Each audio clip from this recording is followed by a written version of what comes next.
சிவாய நம. திருச்சிற்றம்பலம். தென்னாடுடைய சிவனே போற்றி, எந்நாட்டவர்க்கும் இறைவா போற்றி. காவாய் கடகத்திரளே போற்றி, கைலை மலையாணி போற்றி போற்றி. அருள்மிகு உண்ணாமலை சமித அண்ணாமலையார் திருவடிகள் போற்றி போற்றி. திருத்தணி முருகப்பெருமான் மலரடிகள் போற்றி போற்றி. அருள்மிகு சிவகாமி அம்பாள் சமேத அருள் ஜோதி நாதனே திருவடிகள் போற்றி போற்றி. அனைத்து அடியார்களுக்கும் திருவடி வணக்கம். குருவாழ்க. குருவே சரணம். தெளிவு குருவின் திருமேனி காண்டல், தெளிவு குருவின் திருநாமம் செப்பல், தெளிவு குருவின் திருவார்த்தை கேட்டல், தெளிவு குரு சிந்தித்தல் தானே, தெளிவு குரு சிந்தித்தல் தானே. திருச்சிற்றம்பலம். அன்லியம்மா விநாயகர் பாடல் பாடுங்க. சிவாய் நமங்கம்மா. அடியார் திருவடியில வணங்கிறேங்கம்மா. என்ன பாடல் பாடுனங்கம்மா? விநாயகர் பாடல் பாடு. சரிங்கம்மா. திருவாக்கும் செய்கருமம் கைகூட்டும் செஞ்சொல், பெருவாக்கும் பீடும் பெருக்கும் உருவாக்கும் ஆதலால், வானோரு மானை முகத்தானை காதலால் கூப்புவார் தம் கை. திருச்சிற்றம்பலம். சிவாய் நமங்கம்மா. சிவாய் நன்றிங்கம்மா. தனபாக்கியமா 4 துதி பாடுங்க.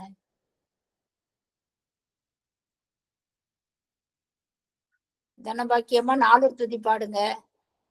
கவரை சிவாய் நம்ம 4 துதி பாட சொன்னீங்களாக்கா? ஆமாங்க. பொழியர்கோன் வெப்பொழித்த புகழியர்கோன் கடல் போற்றி, ஆலிமிசை கண்மிதப்பில் அணைந்த பிரானடி போற்றி, வாழி திருநாவலூர் வந்தொண்டர் பதம் போற்றி, ஊழிமலி திருவாத ஊரர் திருத்தாள் போற்றி போற்றி. சிவாயனம். நன்றி. நன்றிங்கம்மா. அம்மா நீங்க ஆரம்பிக்கலாமா? அமர்வு ஆரம்பிக்கலாமா? சிவாயனம். ஓம் நம சிவாய. திருச்சிற்றம்பலம். அனைத்து சீரடியார் பெருமக்களின் அருட்பொற்பாதங்களையும் அன்புடன் பணிந்து போற்றி வணங்குகின்றேன். உலகமுய்ய சிவனடியார்களின் பெருமை விளங்குமாறு திருத்தொண்டர் புராணம் என்னும் பெரிய புராணத்தை இயற்றி அருள் செய்த தெய்வ சேக்கிழார் பெருமான் திருவடிகள் போற்றி. எம்பிரான் கழறி சரிவார் நாயனார் பெருமான் திருவடிகள் போற்றி போற்றி. ஒப்பில்லாத சிவபரம்பொருளின் பெருங்கருணையினால் அடியார்களுடைய அருள் வரலாற்றை சிந்தித்துக் கொண்டிருக்கின்றோம். கழறி சரிவார் நாயனார் எனப்படும் சேரமான் பெருமாள் நாயனார் பெருமானை அருள் சரிதத்தை சிந்தித்துக் கொண்டிருக்கும் வேளையில் சென்ற வகுப்பு என்ன பார்த்தோம் அப்படின்றத ஒரு சிறு முன்னோட்டம் பார்த்துட்டு இன்றைய வகுப்பை வந்து தொடருவோம்.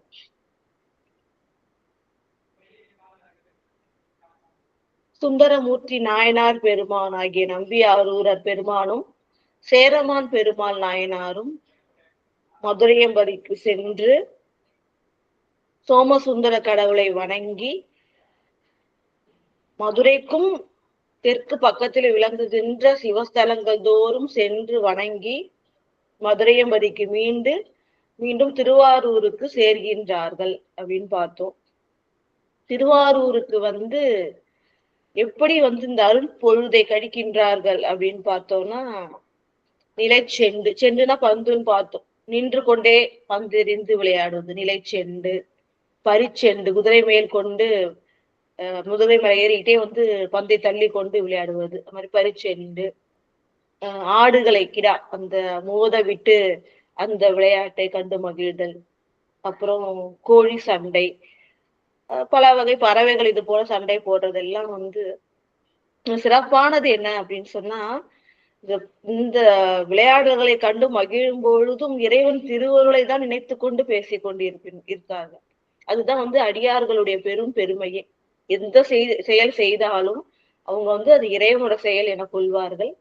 எந்த ஒரு அருள் நிகழ்வும் எந்த ஒரு செயலும் இறைவனுடைய திருவருளை தான் உங்களுக்கு ஞாபகப்படுத்தும். அது போல அதான் சிறப்பா சொல்லுவாங்க, இறைவனுடைய அந்த திருவிளையாட்டை, அந்த அன்பை, அந்த பெருமையை பேசிக்கொண்டே நினைத்து கொண்டே அந்த விளையாட்டுகளை எல்லாம் கண்டு மகிழ்ந்தார்கள் அப்படின்னு சொல்லி பார்த்தோம்.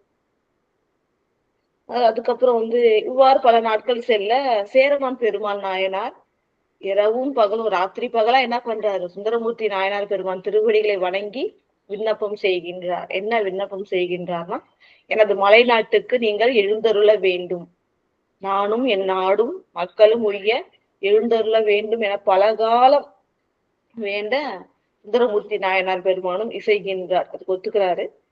ஒத்துக்கிட்டோடனே 2 பேரும் என்ன பண்றாங்க அப்படின்னு சொன்னா, பறவையாருடைய சம்மதம் பெற்று திருக்கோயிலுக்கு சென்று திருவாரூர் பூங்கோயிலுக்கு சென்று புற்றிடம் கொண்ட பெருமானை வணங்கி அவரிடம் அருள்விடை பெற்று கொண்டு திருக்கண்டியூர் வருகின்றார்கள்.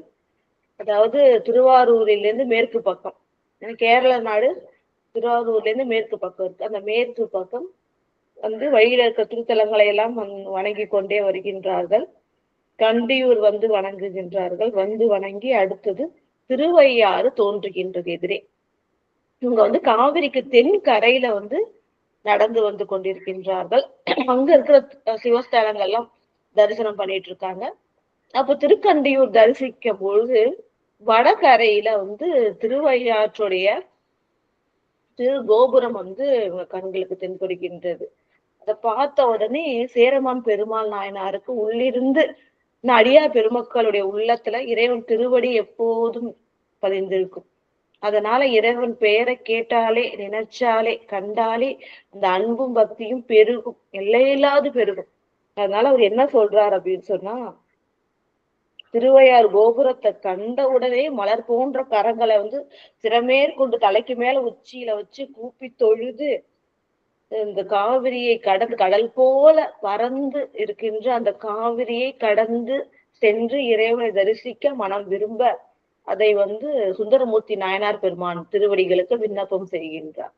என்ன சொல்றாரு அப்படின்னு சொன்னா, அதாவது ஐயாரை ஐயார் trப்பரை கண்டு தொழ விரும்புகின்ற அந்த சேரமான் பெருமாள் நாயனார் என்ன சொல்றாருன்னா, மையார் கண்டர் மருவும் திரு ஐயாறு இறஞ்ச மனம் உருகி நையா நின்றது. அதாவது இறைவனை கண்டு வணங்க வேண்டும், இப்பொழுதே என் மனம் உருகி நிற்கின்றது அப்படின்னு சொல்லிட்டு இதனை கடந்து செல்வோம் அப்படின்னு விண்ணப்பம் வைக்கிறாங்க.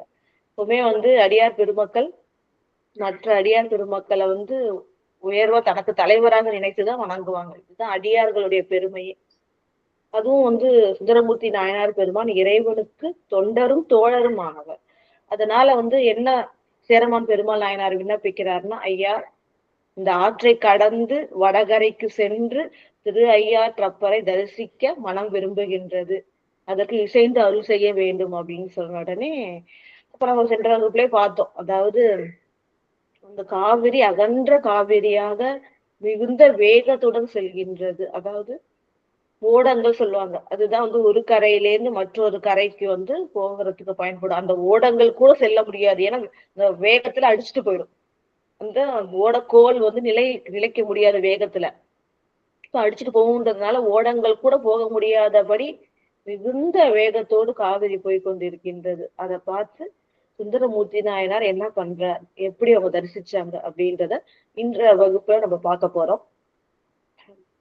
இன்றைய வகுப்போட பாடல் வந்து 133 எம்பெருமான் கழறிற்று அறிவார் நாயனார் புராணத்துல 133வது பாடல்.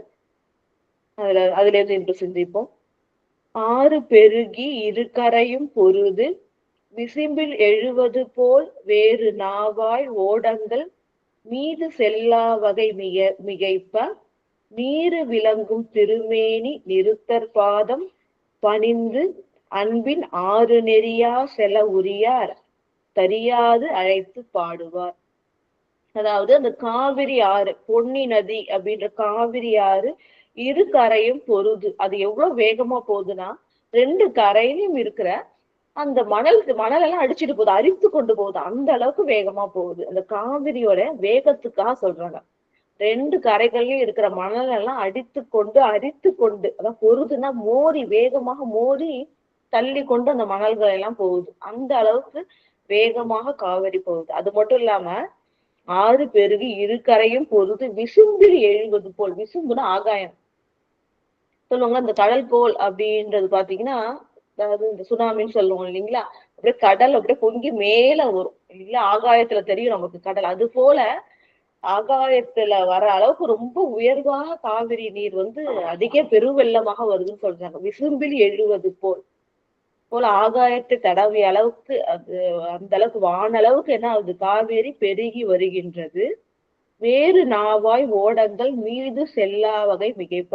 அதுக்கு மேல வந்து நாவாய்னா பெரிய கப்பல், ஓடங்கள்லாம் சிறு சிறு ஓடம் நமக்கே தெரியும், ஆற்றை கடக்கிறதுக்கு இதுக்கெல்லாம் வந்து பயன்படும். அப்ப பெரிய கப்பல்களாகட்டும் சிறிய படகுகள் எதுவுமே வந்து ஓடங்கள் எதுவுமே வந்து காவிரி ஆத்துல செல்ல முடியாதபடி மிகு அது வேறு நாவாய் ஓடங்கள் மீது செல்லா வகை, அது மேல போகாத வகை மிகைப்பனா மிக்கு எழுவது, அதாவது மிகுந்த வேகத்தோடு மிகுந்த வெள்ளம் நிறைய நீரும் மிகுந்த வேகத்தோட போகின்றது. அது போகும்போது நீரு விளங்கும் திருமேனி நிறுத்தவர் பாதம் பணிந்து, அதாவது சுவாமியுடைய திருமேனி திருநீரு அடைந்திரும் இல்லையா. திருவாசகத்துல பார்த்திருக்கோம், அடிக்கடி சொல்லுவாங்க.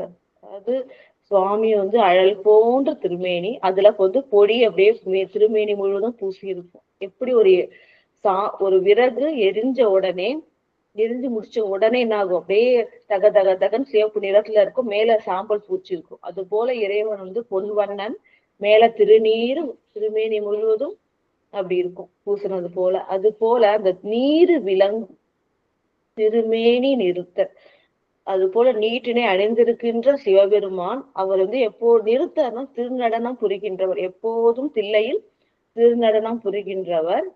அவர் திருவையாற்றில் எழுந்தருளி இருக்கிறார். அவர் பாதம் பணிந்து, அவரோட திருவடிகளை பணிந்து அன்பின் ஆறு நெறியா செலவுரியார். அது இவங்க சிறப்பா சொல்றாங்க. என்ன அப்படின்னு சொன்னா, ஆறு அப்படின்னா நெறி. சுந்தரமூர்த்தி நாயனார் பெருமான் வந்து அன்பின் நெறியால இறைவனை வணங்குகின்றவர்கள் இல்லையா. சொல்லுவோம் நிறைய பேர் வந்து சரியை கிரியை யோகம் ஞானம் அப்படின்ற 4 பதங்கள், அந்த பதங்கள்ல வீற்றிருந்தாலும் அடிப்படையில அடியார்களுக்கு அன்பு, அந்த அன்பு அடிப்படையா வச்சுதான் இந்த தொண்டுகளை செய்து இறைவனை அடைவார்கள். அப்ப என்ன சொல்றாங்க அப்படின்னு பாத்தீங்கன்னா, அதாவது பாதம் பணிந்து திருமேனி முழுவதும் திருநீரு அணிந்திருக்கின்ற அந்த இறைவன் ஒப்பில்லாத. ஏன் இங்க வந்து சிறப்பா இங்க சொல்றாங்க அப்படின்னு சொன்னா, சுந்தரமூர்த்தி நாயனார் பெருமான் திருக்கையிலையில அவருக்கு என்ன தொண்டு நமக்கே தெரியும். இறைவன் வந்து அந்த அள்ளி சாத்துகின்ற திருநீற்றை வந்து ஏந்தி இருக்கின்ற அந்த தொண்டு. அது மட்டும் இல்லாம சுவாமி வந்து திருமாலைகள் சூடுவார். தினந்தோறும் நந்தனவனம் சென்று 5 மலர்ந்த இனிய மலர்கள் வந்து பெரித்து கொண்டு வந்து சுவாமிக்கு அந்த புஷ்ப கைங்கரியம், அந்த திருமாலை சாத்தும் அந்த ஒரு தொண்டும், சுவாமியை பூசுகின்ற திருநீற்றை தான் வந்து வைத்திருக்கின்ற தொண்டும் தான் ஆளாள சுந்தரர் ஆகிய பெருமான் திருக்கையிலையை செஞ்சாரு. அதனால இங்க சிறப்பா அங்க நீர் பூசிய இறைவனோட சுந்தரமூர்த்தி நாயனாரை வந்து சேர்த்து சொல்வது சிறப்பு. அது போல நீர் விளங்கும் திருமேனி ஆகிய இறைவன் திருநடனம் புரிந்து கொண்டிருக்கின்றார். அவரை எந்த வழியில வந்து சுந்தரமூர்த்தி நாயனார் பெருமான் வணங்குறாருன்னா அன்பின் வழியாக வணங்குகின்றார். அப்படி அன்பின் வழியில தடை ஏதாவது வருமா அப்படின்னு கேக்குறாங்க.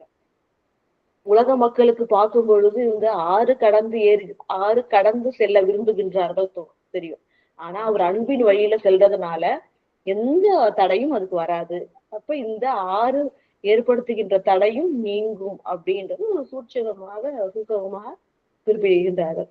பாதம் பணிந்து அன்பின் ஆறு நெறியா செலவுரியர், அன்பின் வழியாக இறைவனை வணங்குகின்ற சுந்தரமூர்த்தி நாயனார் பெருமான் அந்த அன்பின் வழி தடைப்பட்டது போல, சென்று தரிசிக்க ஒரு தடை ஏற்பட்டது போல வந்து காவிரி ஆறு பெருகுவதை கண்டு தெரியாது, இறைவனை தரிசிக்கணும் ஆனா தரிசிக்க முடியல அப்படின்னு சொன்ன உடனே அந்த அன்பின் ஏக்கம் தெரியாது அழைத்து பாடுவார், இறைவனை அழைக்கின்றார்.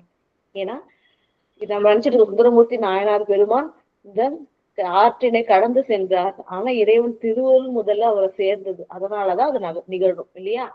நம்ம அடியார் பெருமக்களுடைய அருள் செய்கைகள் எல்லாமே பார்த்திருக்கோம். இறைவன் திருவடியை வணங்கி இறைவனை பாடி இறைவனிடம் விண்ணப்பம் பெற்று இறைவன் திருவருளாலதான் எல்லா அருள் நிகழ்வும் நடக்கும். அதுதான் இங்க. அப்ப வந்து இறைவனை அழைக்கின்றார், அவங்க திருவருளை திருவடி வணங்குகின்ற பேற்றை அருள வேண்டும் என்று இறைவனை வணங்குகின்றார், அழைத்து பாடுவார். இறைவனை அழைத்து சுந்தரமூர்த்தி நாயனார் பெருமான் பாடுகின்றார். சேரமான் பெருமாள் நாயனார் இவர்கிட்டதான் விண்ணப்பம் வைக்கிறார். கனவிலும் நடக்க கூட முடியாத, சிந்திக்க கூட முடியாத திருவிளையாடல்கள் எல்லாம் சுந்தரமூர்த்தி நாயனார் பெருமான் தான் நிகழ்த்தினாரு. அவரால் மட்டும்தான் நிகழ்த்த முடியும். அதனாலதான் சேரமான் பெருமாள் நாயனார் திருவையாற்றை சென்று தரிசிக்க வேண்டும்னு சுந்தரமூர்த்தி நாயனார் பெருமானுக்கு விண்ணப்பம் வைக்கின்றார். அவரும் 6 கரைகளை எல்லாம் இடித்து கொண்டு வானலாவிய இந்த உயரத்தோடு வேகத்தோடு வருகிறத பார்த்து அன்பு நெறியிலே செல்கின்ற அவர் அந்த எப்படி தரிசிக்கிறதுன்னு தெரியாம, வழி தெரியாம இறைவனை அழைத்து பாடுகின்றார். தன்னோட துணைக்கு இறைவனை அழைத்து பாடுவார். என்ன பாடுறாருன்னா, பரவும் பரிசு என்று எடுத்து அருளி பாடும். அது 134வது பாடல். பரவும் பரிசு என்று எடுத்து அருளி பாடும் திருப்பாட்டின் முடிவில் அறவும் புனைவா தமை ஐயாறு உடைய அடிகளோ என்று விரவும் வேட்கை உடனழைத்து விளங்கும் பெருமை திருப்பதிகம் நிறவும் இசையில் வன் தொண்டர் நின்று தொழுது பாடுதலும். இப்ப இறைவனை அழைக்கிறார். இறைவன் திருவுருள துணைக்கு கேட்கிறார். எப்படின்னா, அருட்பதிகம் பாடி இறைவனையும் அழைக்கின்றார். அந்த பதிகம் ஒப்பில்லாத அருட்பதிகம். பரவும் பரிசு ஒன்று அறியேன் நான், உன்னை வணங்குகின்ற பரிசுனா தன்மை, உன்னை எப்படி நான் வணங்க போறேன்னு தெரியல ஐயா அப்படின்னு பாடுறார். ஏன்னா காவிரி ஆறு தடை செய்கின்றது உன்னை தரிசிக்க. அதனால பரவும், உன்னை போற்றி வணங்கும் பரிசு தன்மை அது எப்படின்னு எனக்கு தெரியல ஐயா அப்படின்னு சொல்லிட்டு பாடுறார். என்று எடுத்து அருளி பாடும் திருப்பாட்டின் முடிவில். இந்த பதிகத்தோட சிறப்பு என்னன்னா, ஒவ்வொரு முடிவிலையும் ஐயாருடைய அடிகளோன்னு அழைத்து அழைத்து பாடுகின்றார். சுவாமியை அழைக்கின்றார். தன்னுடைய துணைக்கு சுவாமியை அழைத்து பாடுகின்றார்.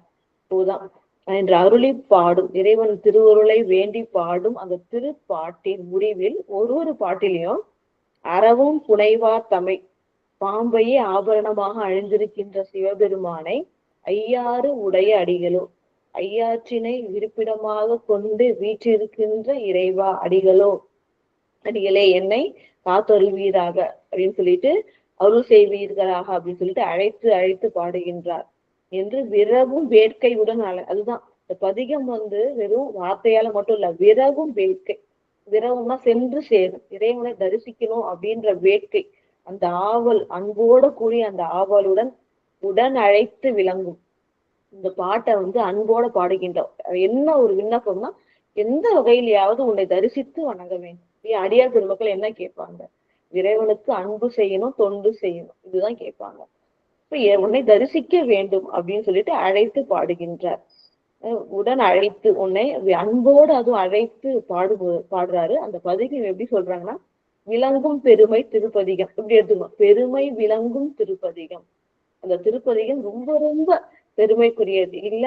ஏன்னா ஒப்பில்லாத அற்புதம் நிகழ்த்த காரணமாய் இருந்த பதிகம். இறைவன் திருவுருளை பெற்றுத்தர காரணமாய் அமைந்த திருப்பதிகம். இப்ப நம்மளும் ஓதுனா என்ன ஆகும்? இறைவனை அழைத்து பாடுகின்றோம். அப்ப இறைவன் திருவுருள் நமக்கு கண்டிப்பா கிடைக்கும். அப்படிப்பட்ட ஒப்பில்லாத, அதனாலதான் சேக்கிழார் பெருமான் என்ன போட்டிருக்காங்கன்னா, பெருமை விளங்கும் திருப்பதிகம். பெருமை எப்போதும் நிறைந்ததாக விளங்குகின்ற அந்த திருப்பதிகத்தை ஒவ்வொரு பாட்டோட முடிவிலும் ஐயாருடைய அடிகளோ, தரிசிக்கிற எனக்கு விருப்பம் இருக்கு, அன்பு இருக்கு ஐயா, ஆனா வழி தெரியல, திருவருள் செய்யணும் அழைத்து அழைத்து பாடுகின்றார். இந்த பெருமை மிகுந்த திருப்பதிகத்தை நிறவும் இசை, நிறவுன்னா வரிசையாக. இப்ப இந்த இசை இலக்கணம் கொஞ்சம் கூட மாறாதபடி இனிய இசையோடு அன்போடு தமிழ் பதிகத்தை ஐயாருடைய அடிகள் மீது இங்கிருந்தே தென்கரையில் நின்றே சுந்தரமூர்த்தி நாயனார் பெருமான் பாடுகின்றார். வன் தொண்டர் நின்று தொழுது பாடுதல். இறைவனை போற்றுறது மட்டும் இல்ல, வணங்கி கொண்டே என்ன பண்றாரு? இறைவனை பாடுகின்றார். அதுதான் 134வது பாடல். ஐயாருடைய அடிகளை அழைத்து பாடுகின்றார். 135வது பாடல். மன்றில் நிறைந்து நடமாட வல்லார் தொல்லை ஐயாற்றில் கன்று தடை உண்டு எதிரழைக்க கதறி கணைக்கும் புனிற்று ஆப்போல் ஒன்றும் உணர்வால் சராசரங்கள் எல்லாம் கேட்க ஊலம் என நின்று மொழிந்தார் பொன்னிமா நதியும் நீங்கி நெறி காட்ட. ஒப்பில்லாத அற்புதம் நிகழ்ந்தது. அதை சேக்கிழார் பெருமான் போற்றி வணங்கி எப்படி சொல்றாரு பாத்தீங்கன்னா, மன்றில் நிறைந்து நடமாட வல்லார்.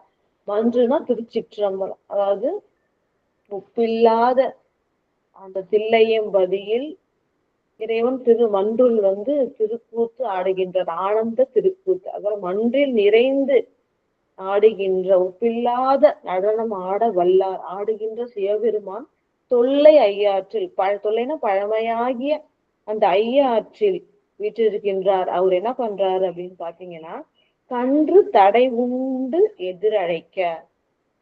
அதாவது ஒரு தாய் பசு, இப்படி நினைச்சுங்க, ஒரு தாய் பசு இருக்கு. அது அப்பதான் குட்டி போட்டிருக்கும் இல்லைங்களா?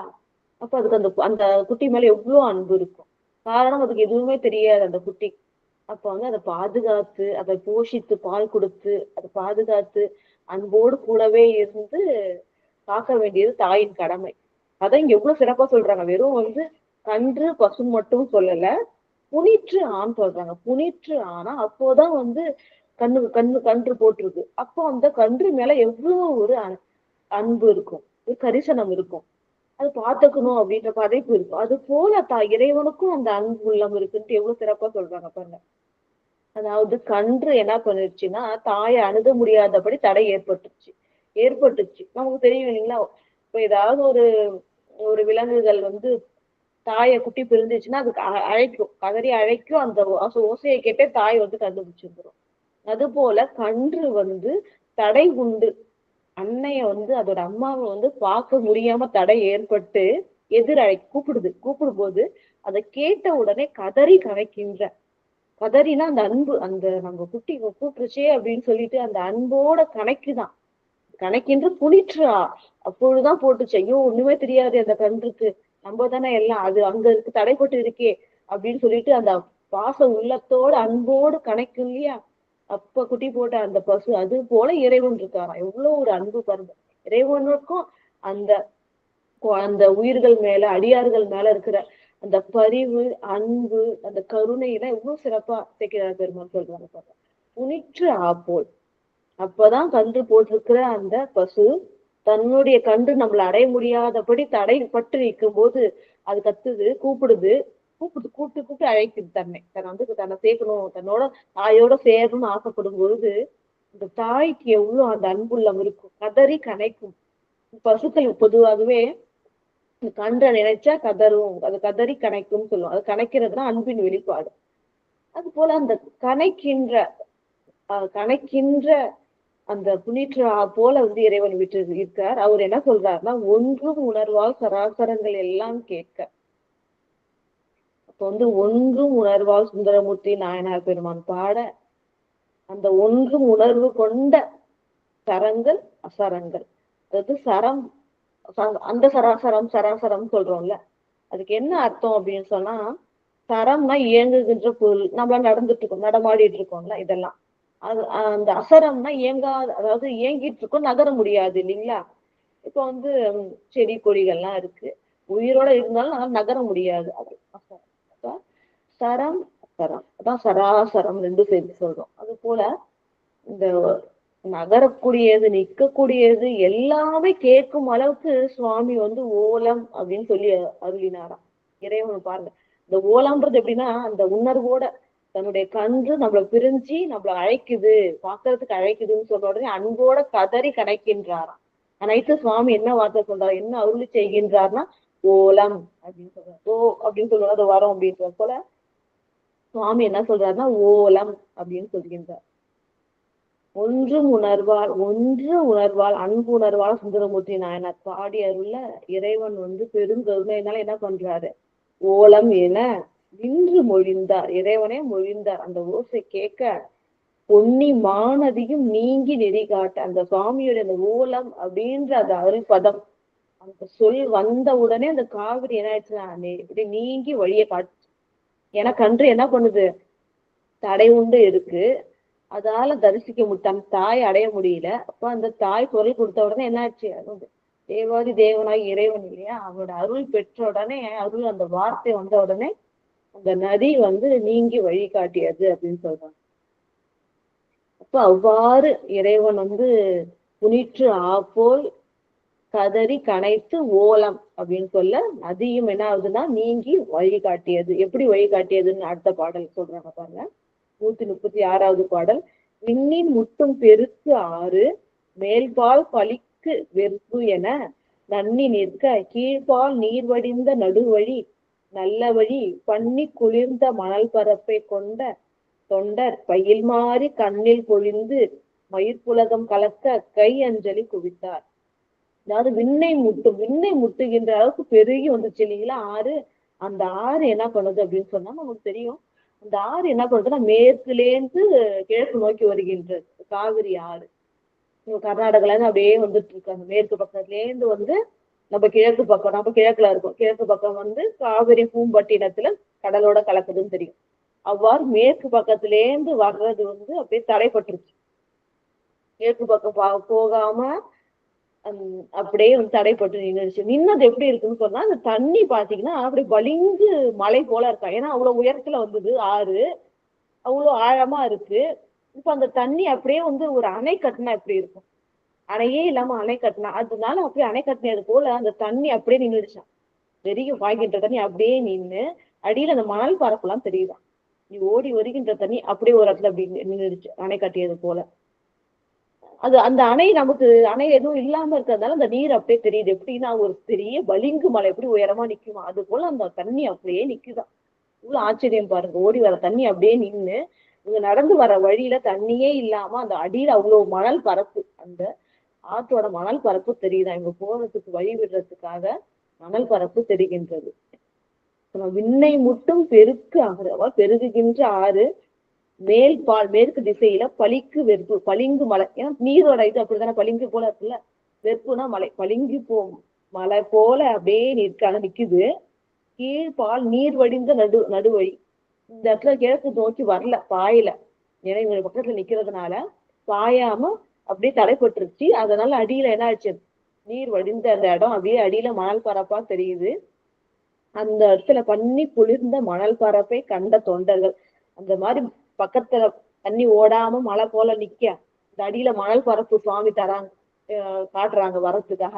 அதை கண்ட உடனே அடியார்கள் இருக்காங்கல்ல, சுந்தரமூர்த்தி நாயனார் பெருமாள் அடியார்களும் சேரமான் பெருமாள் நாயனாருடைய அடியார்கள் எல்லாரும் என்ன பண்றாங்கன்னா கண்ட தொண்டர் பயில் மாறி கண்ணில் பொழிந்து.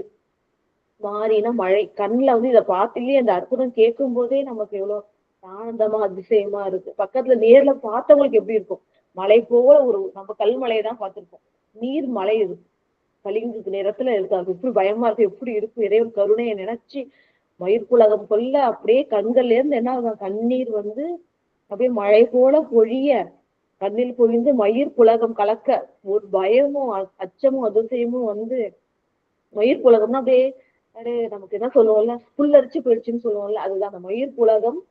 அது கலக்கம் கையஞ்சலி, அந்த மயிர்ப்புலகம் கலக்க உடம்பெல்லாம் மயிர்ப்புலகம் ஏற்பட கைகள் அஞ்சலி குவித்த. தானாவே என்ன கூப்பி சுந்தரமூர்த்தி நாயனார் பெருமானம் வணங்குறாங்க. ஐயா நீங்க பாடினோடனே என்ன ஆயிடுச்சு, ஐயாவே இறைவனே ஓலம் சொல்லி அருளினார். உடனே என்ன ஆகுது, பொன்னி மாநதியே என்ன ஆகுது நீங்கி வழிகாட்டியது. இந்த அற்புதம் நிகழ்வுமா இதை நாங்க கண்ணால காணுகின்றோம். அப்படியே அந்த ஓடாம தண்ணி எப்படி ஒரு இடத்துல நின்று மழை போல அப்படியே நின்றுடுது. தண்ணி இல்லாத வழி மணல் பரப்பை காட்டுகின்றது. இந்த அற்புதத்தை எப்பேற்பட்ட அற்புதத்தை நிகழ்த்துறீங்கன்ட்டு அதிசயித்து சுந்தரமூர்த்தி நாயனாருடைய பெருமையை நினைந்து வணங்குகின்றார்கள். கைகளை அஞ்சலி கூப்பி தலைக்கு மேல வச்சு சுந்தரமூர்த்தி நாயனார் பெருமானை எல்லாரும் அதிசயப்பட்டு ஆச்சரியப்பட்டு புகழ்ந்து வணங்குகின்றார்கள். 137வது பாடல். நம்பி பாதம் சேரமான் பெருமாள் பணிய நாவலூர் செம்பொன் முன்னூல் மணிமார்பர் சேரர் பெருமான் எதிர்வணங்கி உம்பர் நாதர் உமக்கு அளித்தது அன்றோ என்ன உடன் மகிழ்ந்து தம்பிரானை போற்றி இசைத்து தடம் காவேரி நடுவு அணைந்தார். எல்லா பரிசனங்களும் சுந்தரமூர்த்தி நாயனார் பெருமானை வணங்குறாங்க, சேரமான் பெருமாள் நாயனாரும் வணங்குறாரு. ஏன்னா எப்படிப்பட்ட ஒரு ஒப்பில்லாத அதிசயம், கனவுல கூட நினைச்சு பார்க்க முடியாத அதிசயம். அதனால நம்பி பாதம் நம்மளே சொன்னோம், இங்க நம்பி ஆரூரர் சுந்தரமூர்த்தி நாயனார் பெருமான வந்து நம்பின்னு குறிப்பிடுவோம் இல்லையா. ஏன்னா ஆடவர்களும் சிறந்தவர் அப்படின்னா நம்பி அப்படின்ட்டு அருள் பதம் சேர்ப்போம். நம்பி பாதம் சேரமான் பெருமாள் பணிய இந்த அற்புதத்தை நிகழ்த்திய சுந்தரமூர்த்தி நாயனார் பெருமான் திருவடிகளை சேரமான் பெருமாள் நாயனார் விழுந்து வணங்க நாவலூர் செம்பொன் முன்னூல் மணி மாதர். நாவலூர்ல தோன்றிய திரு அவதாரம் செய்த சுந்தரமூர்த்தி நாயனார் பெருமான் இருக்காருல்ல இல்லையா, பொன் போன்ற மேனி. ஏன்னா சுவாமியோட திருவுருவம் தான் சுந்தரமூர்த்தி நாயனாராக வருகின்றது. அதனால அந்த அழகு இருக்கும். அந்த செம்பொன் போன்ற திருமேனியை உடையவர். அது முன்னூல் அணி மார்பர் இல்ல, அவர் ஆதிசைவ குலத்துல தோன்றியவர். அதனால இந்த முப்பூரி நூல் அணிந்திருப்பார். அந்த பிராமணர்களுக்குரிய முப்பூரி நூல் அணிந்திருப்பார். அதனால இந்த செம்பொன் போன்ற மேனியில் முன்னூல் அணிந்த மணி மார்பு, மணின அழகு, அந்த முன்னூல் அணிந்த அழகிய மார்பினை உடைய சுந்தரமூர்த்தி நாயனார் பெருமான் என்ன சொல்றாங்க, எவ்வளவு சிறப்பு பாருங்க. என்ன சொல்றாருன்னா, சேரர் பெருமான் எதிர்வணங்கி உம்பர்நாதன் உமக்கடித்தது அன்றோ. சேரமான் பெருமான் நாயனார் பெருமான் இவர் திருவடியை வணங்குறார். சுந்தரமூர்த்தி நாயனார் பெருமான் திருவடியை வணங்கி எப்படிப்பட்ட அதிசயத்தை நிகழ்த்திருக்கீங்கன்னு வணங்க, சுந்தரமூர்த்தி நாயனார் பெருமான் என்ன சொல்றாரு, உம்பர்நாதன் உமக்களித்ததோ. இவர் திருப்பி எதிர் வணங்கி இல்லையா, அடியார்கள் வணங்க நம்ம திருப்பி எதிர் வணங்கணும். சேரமான் பெருமாள் வணங்க இவரும் எதிர் வணங்கி என்ன சொல்றாருன்னா, உம்பர்நாதர் உமக்களித்தது அன்றோ. உம்பர் தேவர்கள், உம்பர்நாதர்னா தேவாதி தேவன், தேவர்களுக்கெல்லாம் தலைவனாக விளங்குகின்ற சிவபெருமான். உம்பர்நாதர் உமக்கு அளித்தது அன்றோ. இது சுவாமி எனக்கா செஞ்சிருக்காங்க, நீங்க பார்க்கணும்னு ஆசைப்பட்டீங்க சுவாமிய, அதனால சுவாமி உங்களுக்கு திருவுருள் செய்திருக்கார். எப்படிப்பட்ட ஒரு அன்பு, ஒரு அடக்கம், இவ்வளவு ஒரு பண்பு, உயர்ந்த பண்பு பாருங்க. நான் தேவார பதிகம் பாடினேன், நான் இறைவனுக்கு தோழரானவன், அதனால இறைவன் அருள் செஞ்சிருக்கார் அப்படின்னு சொல்லாம, ஏன் நீங்க பார்க்க ஆசைப்பட்டீங்க, இறைவனை தரிசிக்கணும்னு ஆசைப்பட்டீங்க, அதனால தேவாதி தேவர் பிரான் கருணை செய்து உங்களுக்காக அருள் இருக்கின்றார். உமக்கு தான் இந்த அருள். எப்படி சொல்றாரு பாருங்க, உமக்கு அருள் செய்ததன்றோ, தரிசிக்கணும்னு ஆசைப்பட்டீங்க, உமக்கு இறைவன் அருள் செய்திருக்கின்றார் அப்படின்னு சொல்லிட்டு அந்த உயர்ந்த தன்மை, அடியாருடைய பெருமையை நுட்பமான விஷயங்கள்ல பார்க்க முடியும். உம்பர்நாதர் உமக்கு அளித்தது அன்றோ, தேவாதி தேவனாக விளங்குகின்ற இறைவன் உங்களுக்கு செய்த அருள் இது. இந்த பொன்னி மாநதி நீங்கி வழிகாட்டியது உங்களுக்காக இறைவன் செய்த திருவருள் சொல்ல என்ன உடன் மகிழ்ந்து தம்பிரானை போற்றி இசைத்து. ரெண்டு பேர் என்ன பண்றாங்க, இறைவனை தம்பிரான் சொல்றது இல்லையா, தனக்கு மேல் ஒரு தலைவன் இல்லாதவர் சிவபெருமான் தான் பரம்பொருள். தனக்கு மேல் ஒரு தலைவன், அவருக்கு மேல தலைவன் யாரும் இல்லை. தனக்குத்தானே பிரானாக உள்ள பெருமைக்குரியவர் நம்முடைய சிவபெருமான். அவரை போற்றி இசைத்து ரெண்டு பேரும் என்ன பண்றாங்க, கருணையை நினைத்து போற்றி வணங்கி தடம் காவிரி நடுவு அணிந்த. தடம்னா அகன்ற காவிரி, அந்த காவிரி நடுவுல போனாங்க இல்லைங்களா. அதாவது சுவாமி மணல் பரப்பை ஏற்படுத்தினார்ல, நடந்து வர்றதுக்காக வழி ஏற்படுத்தினார்ல, அது வழியா நடந்து வடகரைக்கு செல்கின்றார்கள். அதுதான் 137வது பாடல். அடுத்தது 138வது பாடல். செஞ்சொல் தமிழ் நாவலர் கோணும் சேரர் பிரானும் தம் பெருமான் எஞ்சலிலா நிறையாற்றின் இடையே அளித்த மணல் வழியில் தஞ்சம் உடைய பரிசனமும் தாமும் ஏறி தலை சென்று பஞ்சநதி வானரை பணிந்து எழுந்தார் பரவினார். அடுத்தது செஞ்சொல் தமிழ் நாவலர் கோணும்.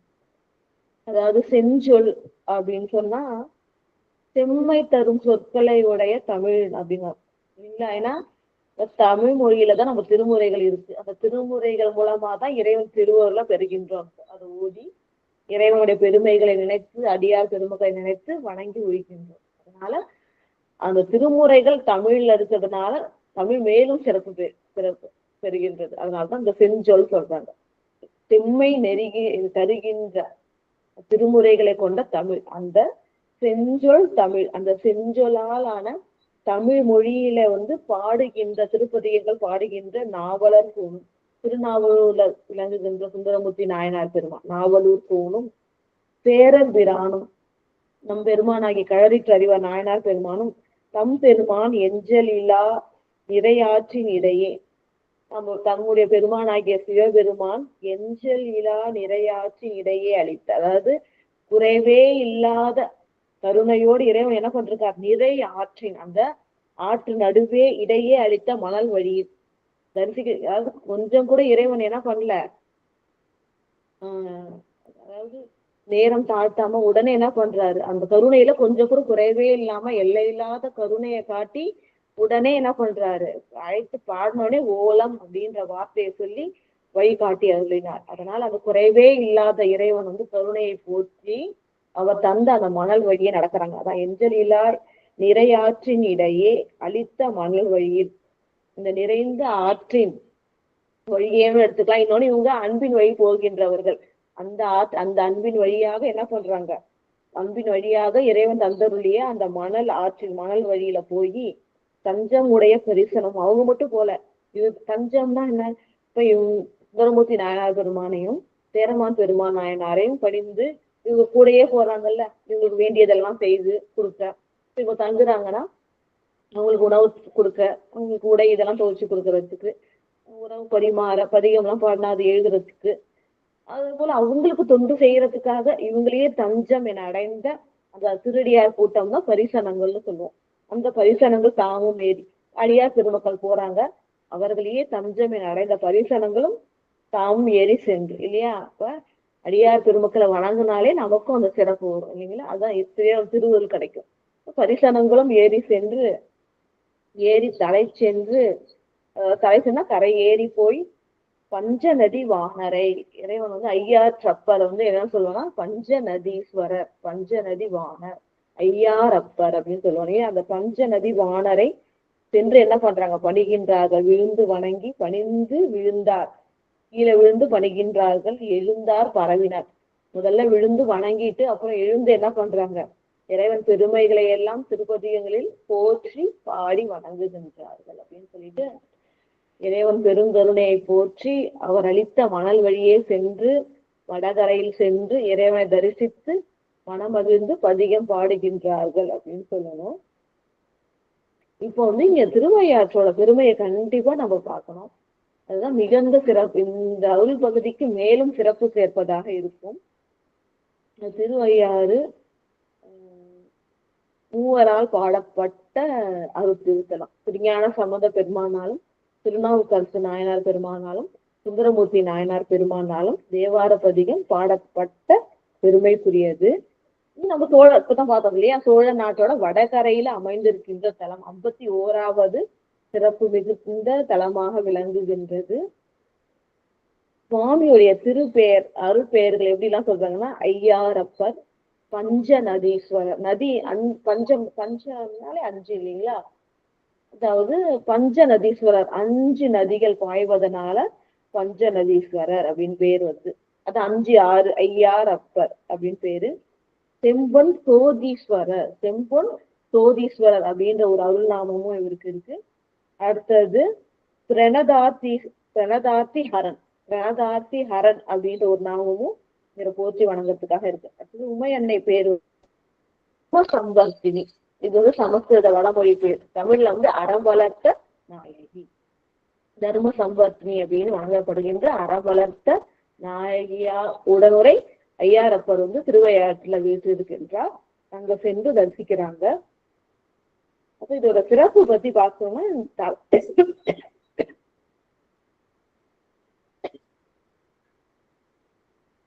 தல விருட்சம் வந்து வில்வம் வந்து தல விருட்சமாக விளங்குகின்றது.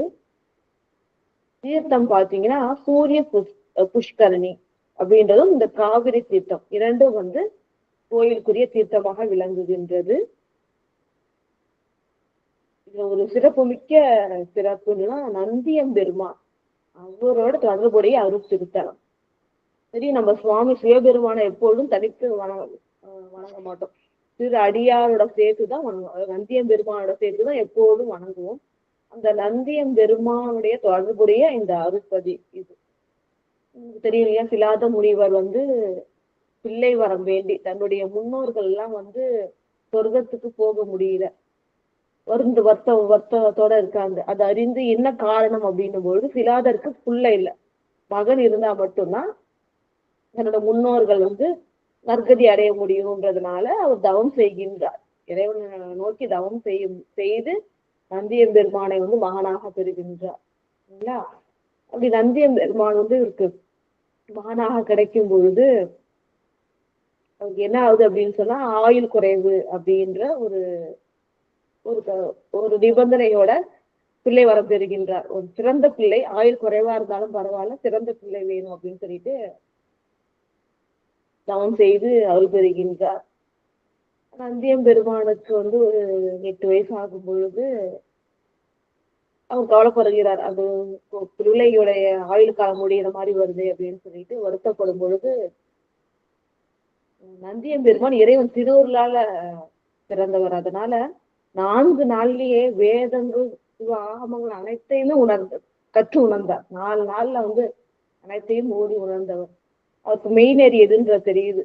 இந்த மிருத்துவை வெல்லக்கூடியவர் சிவபரம்பொருள்ன்றத உணர்ந்து தந்தைகிட்ட சொல்றாரு, கவலைப்படாதீங்க, மிருத்துவை ஜெயிக்கக்கூடியவர் சிவபரம்பொருள், அவரை நோக்கி நான் தவம் செய்து அந்த காலனை வெல்லுவேன்னு சொல்லும்போது உங்க அப்பா கவலைப்படுவாரு. நான் உன்னை பெறுவதற்கு எத்தனையோ வருஷம் தவம் பண்ணேன், உனக்கு இன்னும் ஆயுளுக்கான 1 வருஷம் தான் இருக்குப்பா, நீ அதுக்குள்ள சிவபெருமானை எப்படி அடைய முடியும்னு நினைக்கிற, எப்படி தவம் செய்து அடைய முடியும்னு நினைக்கிற அப்படின்னு.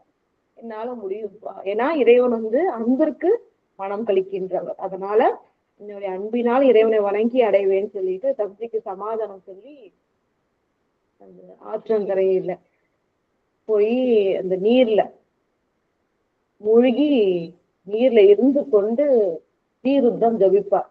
எத்தனை முறைனா 7 கோடி முறை ஜபிப்பார்.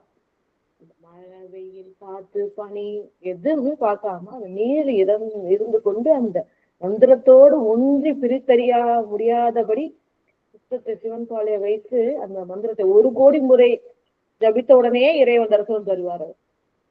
என்ன வரம் வேணும் அப்படின்னு கேட்ட உடனே, ஏன்னா ஆயுள் முடியக்கூடாதுல, எனக்கு இன்னொரு 1 கோடி ஜபிக்கிற வரையும் எனக்கு ஆயுள் கொடுக்கணும்னு சொல்லிட்டு 2வது கோடி முடிச்சோடனே திருப்பி வருவார் சுவாமி திருவருள் கொடுத்து. அப்பயும் இன்னொரு கோடி 7 கோடி முறை அது போல அவர் ஜபித்து இறைவன் திருவருள் பெறுவார். அப்பயும் இறைவன் கேட்பார், உனக்கு இன்னும் என்ன வேணும்னு போது இன்னும் 1 கோடின்னு கேட்பார். 7வது முறையும் சுவாமி சொன்னாங்க, இதுக்கே உனக்கு எனக்கு சமமான பதவி தரணும், அதனால போதும் அப்படின்னு சொல்லும் பொழுதுதான் அவரோட அருள் பெறுகின்றார். அதாவது சுவாமிக்கு சமான அந்த நந்தீசன் என்னும் பட்டம் பெறுகின்றார் அவர் அப்படின்னு சொல்லிட்டு அவர் சிறப்பு கொண்டவர். அவர் இறைவன் தனக்கு மகனாக கொள்கின்றார். அவரை கணங்களுக்கெல்லாம் தலைவனாக இந்த கானாபத்தியம் சொல்லுவோம், அதை தந்தருள்வார். அவருக்கு திருமணம் நடத்தி வைக்கிறதுக்காக வியாகரபாதருடைய மகள் அவங்க சுயம் பிரகாசை அவங்களோட திருமணம் செய்து வைக்கின்றார்கள். அந்த திருவிழா திருவையாற்றில் மிக சிறப்பாக நடைபெறுகின்றது. இந்த ஐயாரே என்ன சொல்றாங்க அப்படின்னு சொன்னா, இந்த சுவாமிக்கு அன்போட நந்தியம் பெருமான் இந்த தவம் செய்யும் பொழுது சுவாமி அருள் செய்ய ஒரு நாதம் எழுப்புவார். அதுல இருந்து ஒரு நதி வந்தது. அந்த நதி தாயாகி ஒரு பெண்ணாக உருவெடுத்து வரும். அவரை நந்தியம் பெருமான், அம்மா உன்கிட்ட இருந்துதான் நான் தவம் செஞ்சேன்னு அவர் திருவடியை வணங்கும் பொழுது அவங்க தனங்கள்ல இருந்து பால் போல பொழியும். அது ஒரு நதியா வரும். 5 நதி சேர்றதுனால பஞ்ச நதீஸ்வரர் அப்படின்னு அந்த பேர் வரும்னு சொல்றாங்க. அவ்வளவு சிறப்பு பொருந்தி திருத்தலம் இது. அங்க திருமணம், இந்த 7 சப்தஸ்தான விழா அப்படின்றது மிக சிறப்பாக திருவையாற்றுல நடக்குது.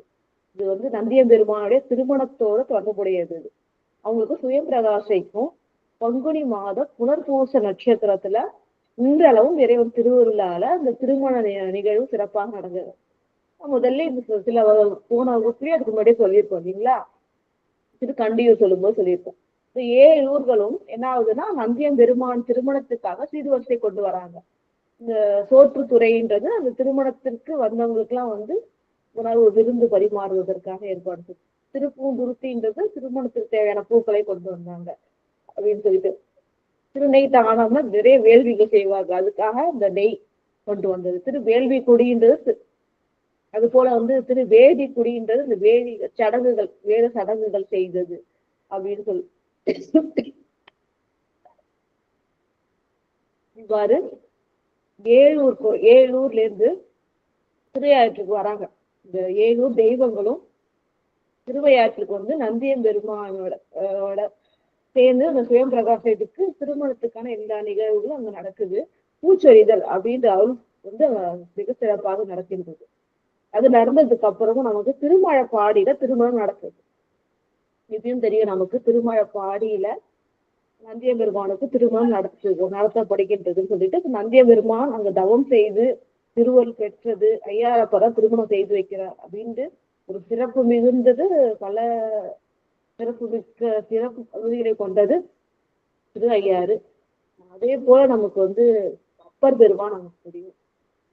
திரு கைலாயத்தை காண வேண்டும் அப்படின்னு சொல்லிட்டு யாருமே செல்ல, இப்ப நம்ம யாருமே செல்ல முடியாத திரு கைலாயம். இப்போ நம்ம ட்ரெயின்ல போறோம், ஹெலிகாப்டர்ல போறோம், அதனால திருக்கைலாயத்தை அடைய முடியும். அந்த காலத்துல மிகுந்த கற்பூரங்கள், அதாவது நிறைய கல்லுதான், முழுமையான காணம், ரொம்ப பெரிய காடு இருக்கு, நிறைய மலைகள் இருக்கும், அது கல்மலை, அதெல்லாம் தாண்டி போகவே முடியாதபடி இருக்கு. அங்க தரிசிச்சே ஆகணும்னு சொல்லிட்டு இந்த அன்புனால உணவும் உண்ணாம தூங்காம ராப்பகம் விடாது நடந்து கொண்டே இருந்தார் அவரு. கால்ல பரடு வரையும் தேஞ்சி சதை இதெல்லாம் தேஞ்சு போச்சு, கால நடக்க முடியாம போனே கையால தாவி செல்கின்றார். கையில சதையெல்லாம் தேஞ்சி கரைஞ்சு போய் அழிஞ்சு போய் கை மணிக்கட்டு எலும்புகளை விட்டு போக முடியாம மார்பினால நகர்ந்து எப்படி இருக்கும் பாருங்க. அப்பெல்லாம் அந்த ரோடு இருக்கு, அப்ப ரோடு கூட கிடையாது. அப்ப அந்த கொடிய கற்கள் அந்த சுடும், அதுல நகர்ந்து போக மார்பு எலும்புகளும் முறிஞ்சிருக்கும். அந்த அளவுக்கு துன்பப்பட்டு புரண்டு போவார். அவரோட துணிவை கண்டு சுவாமி வரும் மேலும் சோதித்து அருள் செய்யணும்னு என்ன பண்றாரு அப்படின்னு சொன்னா, அதான் சோதிக்கிறதுனா அவர் திருவருளை அவரோட உறுதிப்பாட்டை உலகத்திற்கும் உணர்த்துறதுக்காக என்ன பண்றாரு, முனிவர் போல சொல்வாரு, எங்க வந்தீங்க அப்படின்னு. அப்பர் பெருமான் சொல்றாரு, திருக்கைலாயத்துல சுவாமி உமையன்னையோட விட்டிருக்கின்றார். அந்த அருட்கோலத்தை கண்டு தரிசித்து வணங்குவதற்காக வந்தேன் அப்படின்னு. அது தேவர்களுக்கும் அரியது, கிடைக்காத காட்சி. உங்களுக்கு மனுஷங்கள் அந்த இடத்தை அடையவே முடியாது. நீங்க என்ன பண்ணிட்டீங்க, உங்களால இப்பவே நான் ஒரு அடிக்கும் நகர முடியல, உங்களால அங்க போக முடியாது, திரும்பி வருவதான் உத்தமம் சொல்றாரு. ஆனா இவர் என்ன சொல்றாரு, அனித்தியமாக இந்த உடலை கொண்டு திரும்பேன், இந்த உடலால என்ன பிரயோஜனம், அது அழியக்கூடியது, இறைவன் தரிசிச்சா மட்டும்தான் அதெல்லாம் நன்மை ஏற்படும். அதனால இது அழியக்கூடியத நாம் நன்மை ஆக்கணும். அப்ப இறைவனை தரிசிக்காம போறது வேஸ்ட். இறைவனை தரிசிக்கிற அந்த முயற்சியில போனாலும் பரவாயில்ல உயிர் அப்படின்ட்டு அவரு துணிவா பதில் சொல்றாரு. அதை கண்டு சுவாமி என்ன பண்றாரு, மறைந்து அசரீதியாக என்ன சொல்றாரு அப்படின்னு சொன்னா, நாவுக்கரசனே எழுந்துருன்னு சொல்லும் பொழுது உடம்பு ஃபுல்லா அந்த வர்றதுனால அழிந்து உறுப்புகள்லாம் போயிருக்குல்ல, இதெல்லாம் நிரம்ப பெற்று அப்படியே ஒளி வீசம் திருமேனியோடு எழுகின்றார். சுவாமி தரிசிக்கிற திருவள்ளுவர் புரிங்கன்னே இங்க ஒரு நீர்நிலை இருக்கு, அதுல நீ இதுல இறங்கி திருவையாற்றுல இருக்கிற ஒரு வாவியில நீ எழுந்து என்ன பண்ணுவ, அங்க நாங்க திருக்கைலாயத்துல என்ன திருக்கோலத்துல இருக்கானோ அந்த காட்சியை அங்கேயே காண்பாயாக சுவாமி சொல்றாங்க. திரு ஓதி அந்த மானசரர்னு சொல்லுவாங்க, அந்த தளத்துல மூழ்கி இறைவனை வணங்கி என்ன பண்ணுவாரு, இங்க ஐயாறுல அப்படியே இப்படிப்பட்ட அற்புதம் பாருங்க. ஐயாற்றப்ப நிகழ்த்த அற்புதம் இல்லாத அந்த காவிரி நதிய நிறுத்தி வழிகாட்டினார். அதே போல அங்க எங்க இமயமலையில இருக்கிற அங்க இருக்கிற நீர் தடாகத்துல மூழ்கி இங்க கரையேற செய்தார். கரையேறி வருகின்றார். கரையேறி வரும்பொழுது பாத்தீங்கன்னா அது கண்ணை மூடி கண்ணை திறந்த பார்த்தா இங்க திருவையாற்றுல ஒரு வாவியில தோன்றுகின்றார். வந்த உடனே திருக்கோயில மட்டும் சுவாமி தரிசனம் பண்ணல, வருகின்ற வழியெல்லாம் தரிசனம் தருகிறார். எப்படின்னா சுவாமிய அம்பாலோட தரிசிக்கணும்னு இவர் ஆசைப்பட்டார். ஏன்னா அது திரு கைலாயத்துல அது ஒரு காட்சி. அதான் இறைவன் அருள் செய்வதற்கு வருவதுன்னா இளம் பிறையோட உமையன்னையோட வரும். அப்ப அந்த காட்சியை காணணும் அப்படின்னு நினைச்சிட்டு அந்த ஆசையோட வரும்பொழுது வழியில நிறைய பறவைகள் விலங்குகள் எல்லாம் பாக்குறாங்க. அது எல்லாமே எப்படின்னா தன்னோட துணையோட வருகின்றது. சுவாமி அம்பாவோட பல வகையில காட்சி தருகின்ற அதுதான் ரொம்ப சிறப்பு. முதல் பாடல் பாத்தீங்கன்னா நமக்கு தெரியும் எப்படின்னு சொன்னா, அந்த சுவாமியோட திருவடியை நினைச்சுக்கிட்டு அவர் அருள் செய்ததை நினைச்சுக்கிட்டு, ஏன்னா நம்ம கண்ணை மூடி முழுகணும். இமயமலைக்கு போயிருந்தோம், அந்த கோடியில இருக்கு வடக்கோயில தெற்கு பகுதியில இருக்கிற இங்க திருவையாற்றுல கண்ணை மூடி கண்ணத்தை இறைவன் திருவருளை புகழ்ந்து கொண்டு வருகின்றார். எப்படி வராரு, எப்படி தரிசனம் எடுத்தாரா பாத்தீங்கன்னா,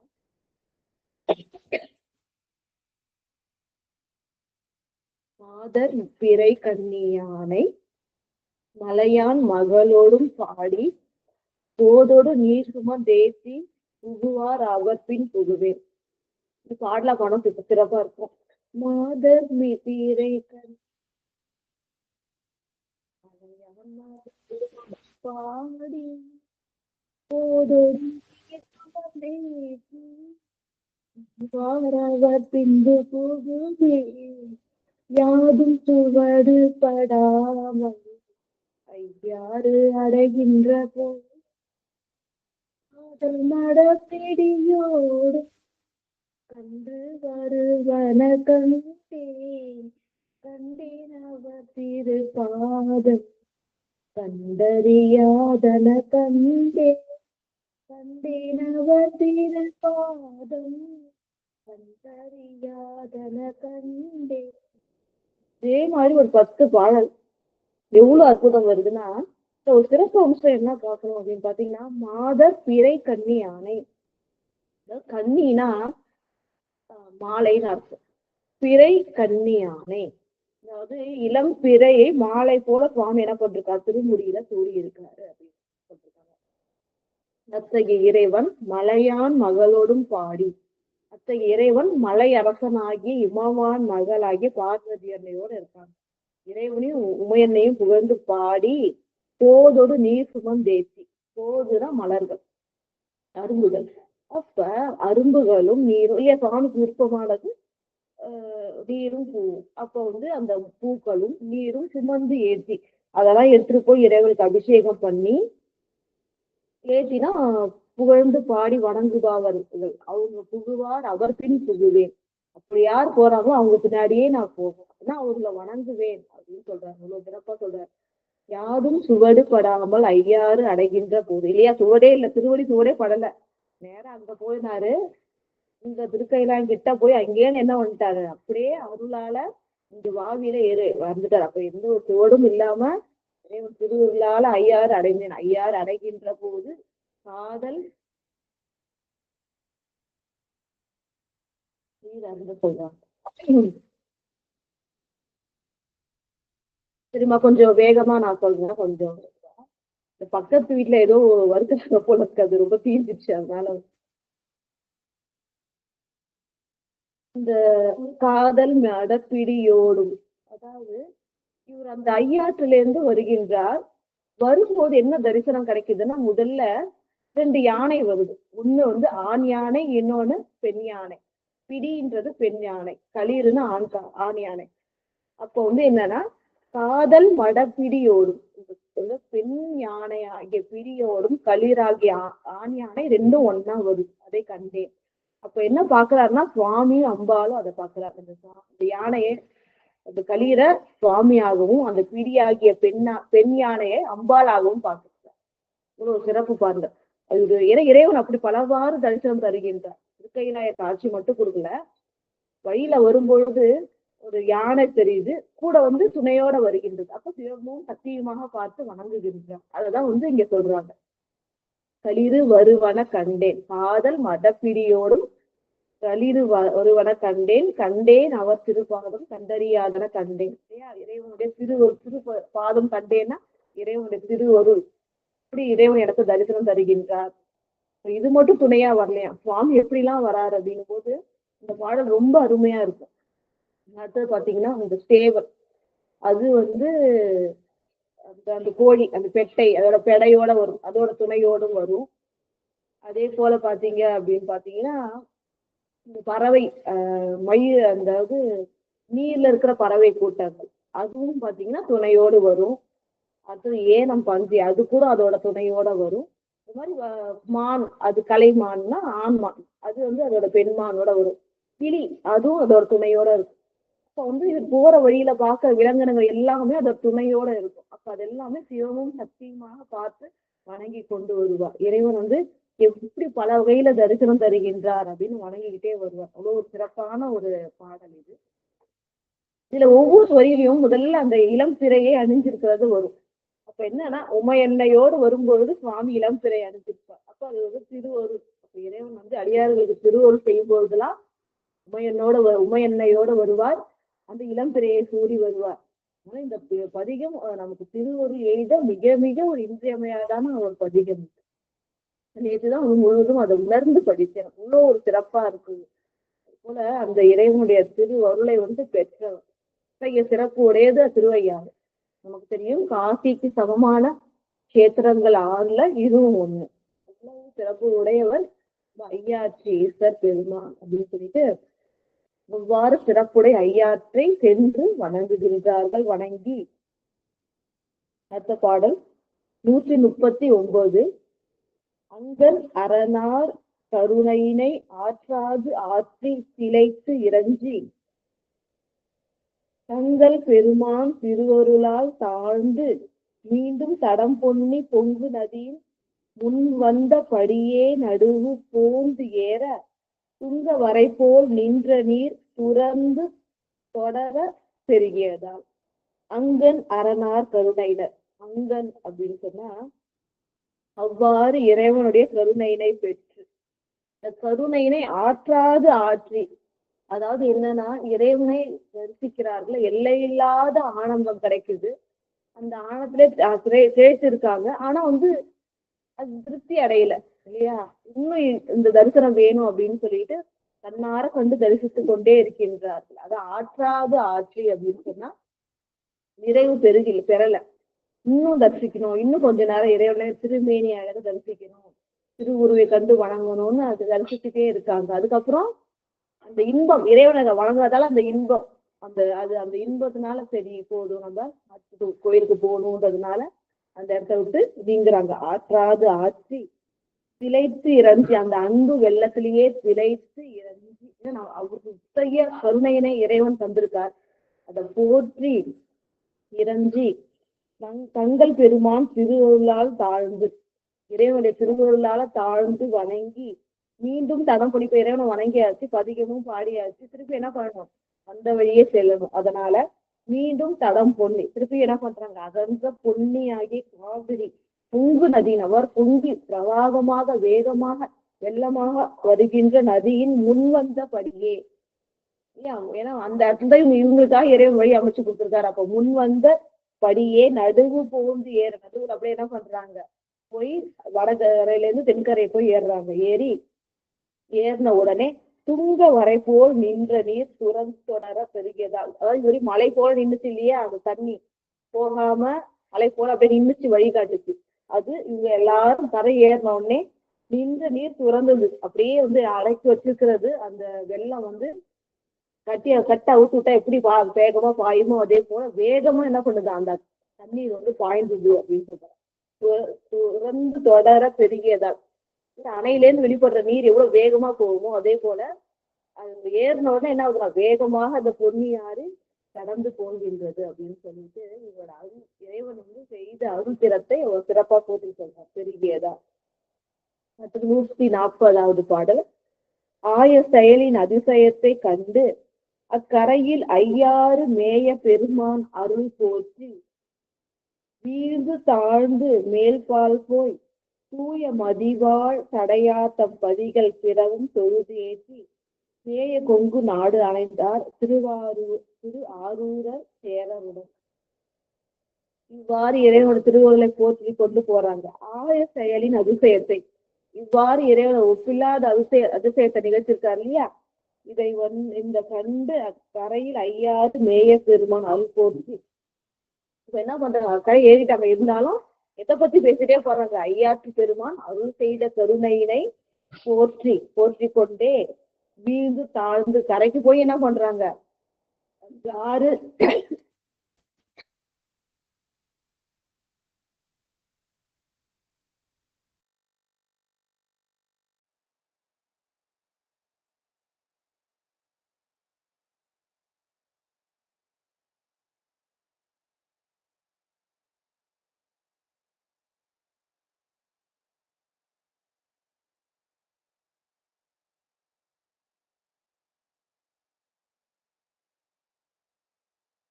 சிவா என்னமா என்ன வச்சுவா? அவங்களுக்கு ஏதோ வெளியில போயிருக்காங்க. சரி சரி. இப்ப வந்துருச்சானு தெரியல, கொஞ்சம் குரலே ரொம்ப கம்மியா இருக்கு அம்மா குரல். ஆமா, இன்னைக்கு கொஞ்சம் கம்மியா தான் இருக்கு. அம்மா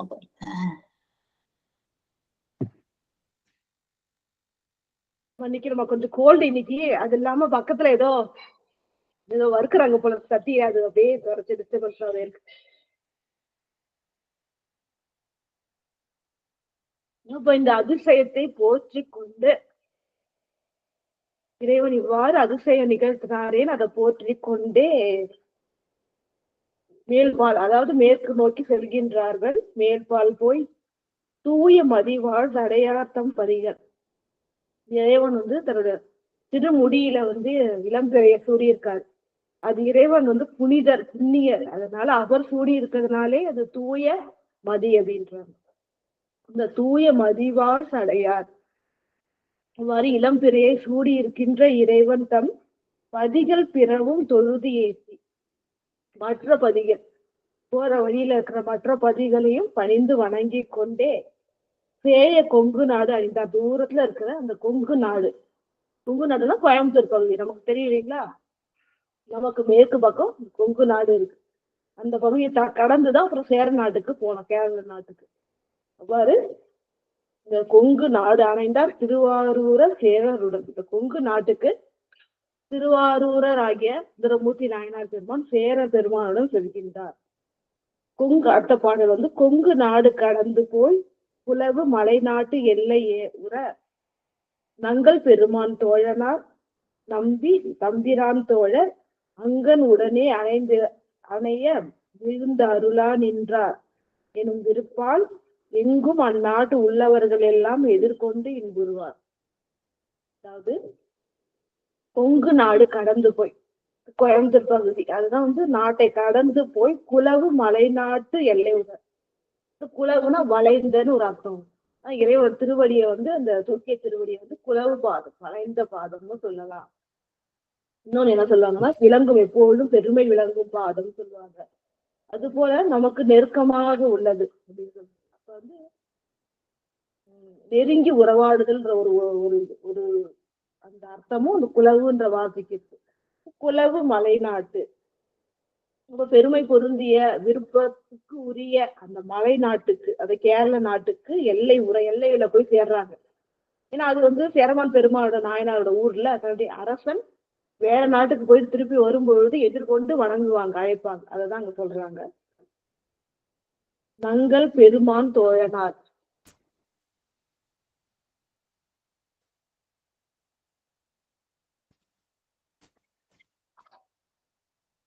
நங்கள் பெருமான் தோழனார் நம்பி தம்பிரான் தோழர். எப்படி எதிர்கொண்டு அழைக்கிறாங்க? தன்னுடைய அரசனை மட்டும் இல்ல, அரசன் கூட யாரு வர? நங்கள் பெருமான் தோழனார், நம்முடைய பெருமான், நம்முடைய அரசர், நமக்கெல்லாம் மிகுந்த விருப்பத்துக்குரிய அரசர் ஆகியவர் சேரமான் பெருமான் நாயனார். அவருடைய தோழர் அவர் யாருன்னா நம்பி ஆரூரர். அவர் நமக்கு மட்டும், நம்ம அரசருக்கு மட்டும் தோழர் இல்ல, யாருக்கு தோழர்? தம்பிரான் தோழர், இறைவனுக்கே தோழரானவர். அங்கன் உடனே அணைய எழுந்து அருளா நின்றார். அவர் என்ன பண்றார்? அங்கன் உடனே, அதாவது கருணையோடு வந்திருக்கின்றார். நம்ம எல்லாம் தரிசிக்கணும், உய்யணும், அவரை வணங்கி நம்ம எல்லாம் உய்யணும்னு கருணையோடு, அங்கன்னா கருணைன்னு அர்த்தம். அங்கன் உடனே அணைய எழுந்து, அந்த கருணையோடு அணைய எழுந்துன்னா நம்ம சேரவான் பெருமாள் நாயனாரோட உடனே வருகின்றார். அருளா நின்றார், அருளா நின்றார் என்ன அர்த்தம்னா அருளி நின்றார். அப்ப நமக்கு அருள் தருவதற்காக நம்முடைய சேர நாட்டு ராஜாவோட எழுந்தருளி வருகின்றார் எனும் விருப்பால். அப்போ வந்து ஒரு கடமைக்குன்னு இல்லாம அரசர் வந்து நாட்டுக்கு சென்றவர் திருப்பி வராரு, அது வரவேற்கிறது மரபு, ஒரு கடமைன்னு இல்லாம அரசர் கூட இறைவனுக்கே தோழராகிய சுந்தரமூர்த்தி நாயனார் பெருமான் வருகின்றார், அவரை கண்டு உய்ய வேண்டும் அப்படின்னு சொல்லிட்டு கருணையோடு அவர் வருகின்றார். அதனால அவர் திருவடியை வணங்கணும்னு விருப்பத்தோடு வராங்க. எங்கும் அந்நாட்டு உள்ளவர்கள், எங்கும்னா அந்த நாட்டுல இருக்கிற எல்லாருமே வராங்க வரவேற்பதற்காக. எல்லாம் எதிர்கொண்டு இன்புறுவார். எதிர்கொண்டுனா அந்த எல்லையிலேயே நின்று என்ன பண்ணாங்க? அதாவது வாழ்த்தி வணங்கி வரவேற்று மகிழ்கின்றார்கள். 142வது பாடல். பதிகள் எப்படி வரவேற்கிறாங்க அப்படின்னு சொன்னா நம்ம நிறைய மார்கேஸ்வர பூஜையிலே பார்த்துட்டோம். அதே போல எப்படி அடியார் பெருமக்களை வணங்கணும், வரவேற்கணும்னு பாத்தீங்கன்னா, பதிகள் எங்கும் தோரணங்கள், ஊர் ஃபுல்லா என்ன பண்ணிருக்காங்க? அந்த நகர் பக்கங்கள் ஃபுல்லா தோரணங்களை கட்டியிருக்காங்க அழகுக்காக. பாங்கர் எங்கும் பூவனங்கள், தோரணங்கள் பக்கம் பக்கம் என்ன பண்ணிருக்காங்க, பூவனங்கள், பூக்கள் நிறைய குமிச்சு அழகா அலங்காரத்துக்காக வச்சிருக்காங்க. வதிகள் எங்கும் குளிர் பந்தர், வதிகள்னா இங்க வழிகள். இப்ப இரண்டாவது சொல் பாத்தீங்கன்னா இந்த பாடல்ல எல்லாத்துலயும் தீ தீன்னு வரும். அந்த காரணத்தினால இந்த வழியும் வதிகள் அப்படின்னு மாறி இருக்கு. வழிகள் எங்கும் குளிர் பந்தர் இல்லையா? அப்புறம் பார்த்திருக்கோம், யாராவது ஒரு பெரிய விஐபி வராங்கன்னா வெயிலே படாம மேல பந்தல் அமைச்சிருக்கோம். அப்ப வழிகள் எங்கும் குளிர்ச்சியான பந்தல், வெயிலும் தாக்கக்கூடாது, குளிர்ச்சியான பந்தல் போட்டிருக்காங்க. மனைகள் எங்கும் அகில் புகைக்கார், வீடுகள் தோறும் என்ன பண்றாங்கன்னா இந்த கார்னா கருமை நிறமுடைய அந்த அகில் புகை, கருமை நிறத்துடைய அகில் புகையே போட்டிருக்காங்க. காரணம் அது வாசனை வரும் இல்லையா? நம்மளே என்ன பண்ணுவோம், ஒரு நல்ல நல்ல வீட்டுல வாசனை திகழணும் சாம்பிராணி போடுவோம் இல்லைங்களா? இது போல வரவேற்பு முகமாக என்ன பண்றாங்க, அந்த கார் அகில் வாசனை கூடிய தூபத்தை போடுறாங்க.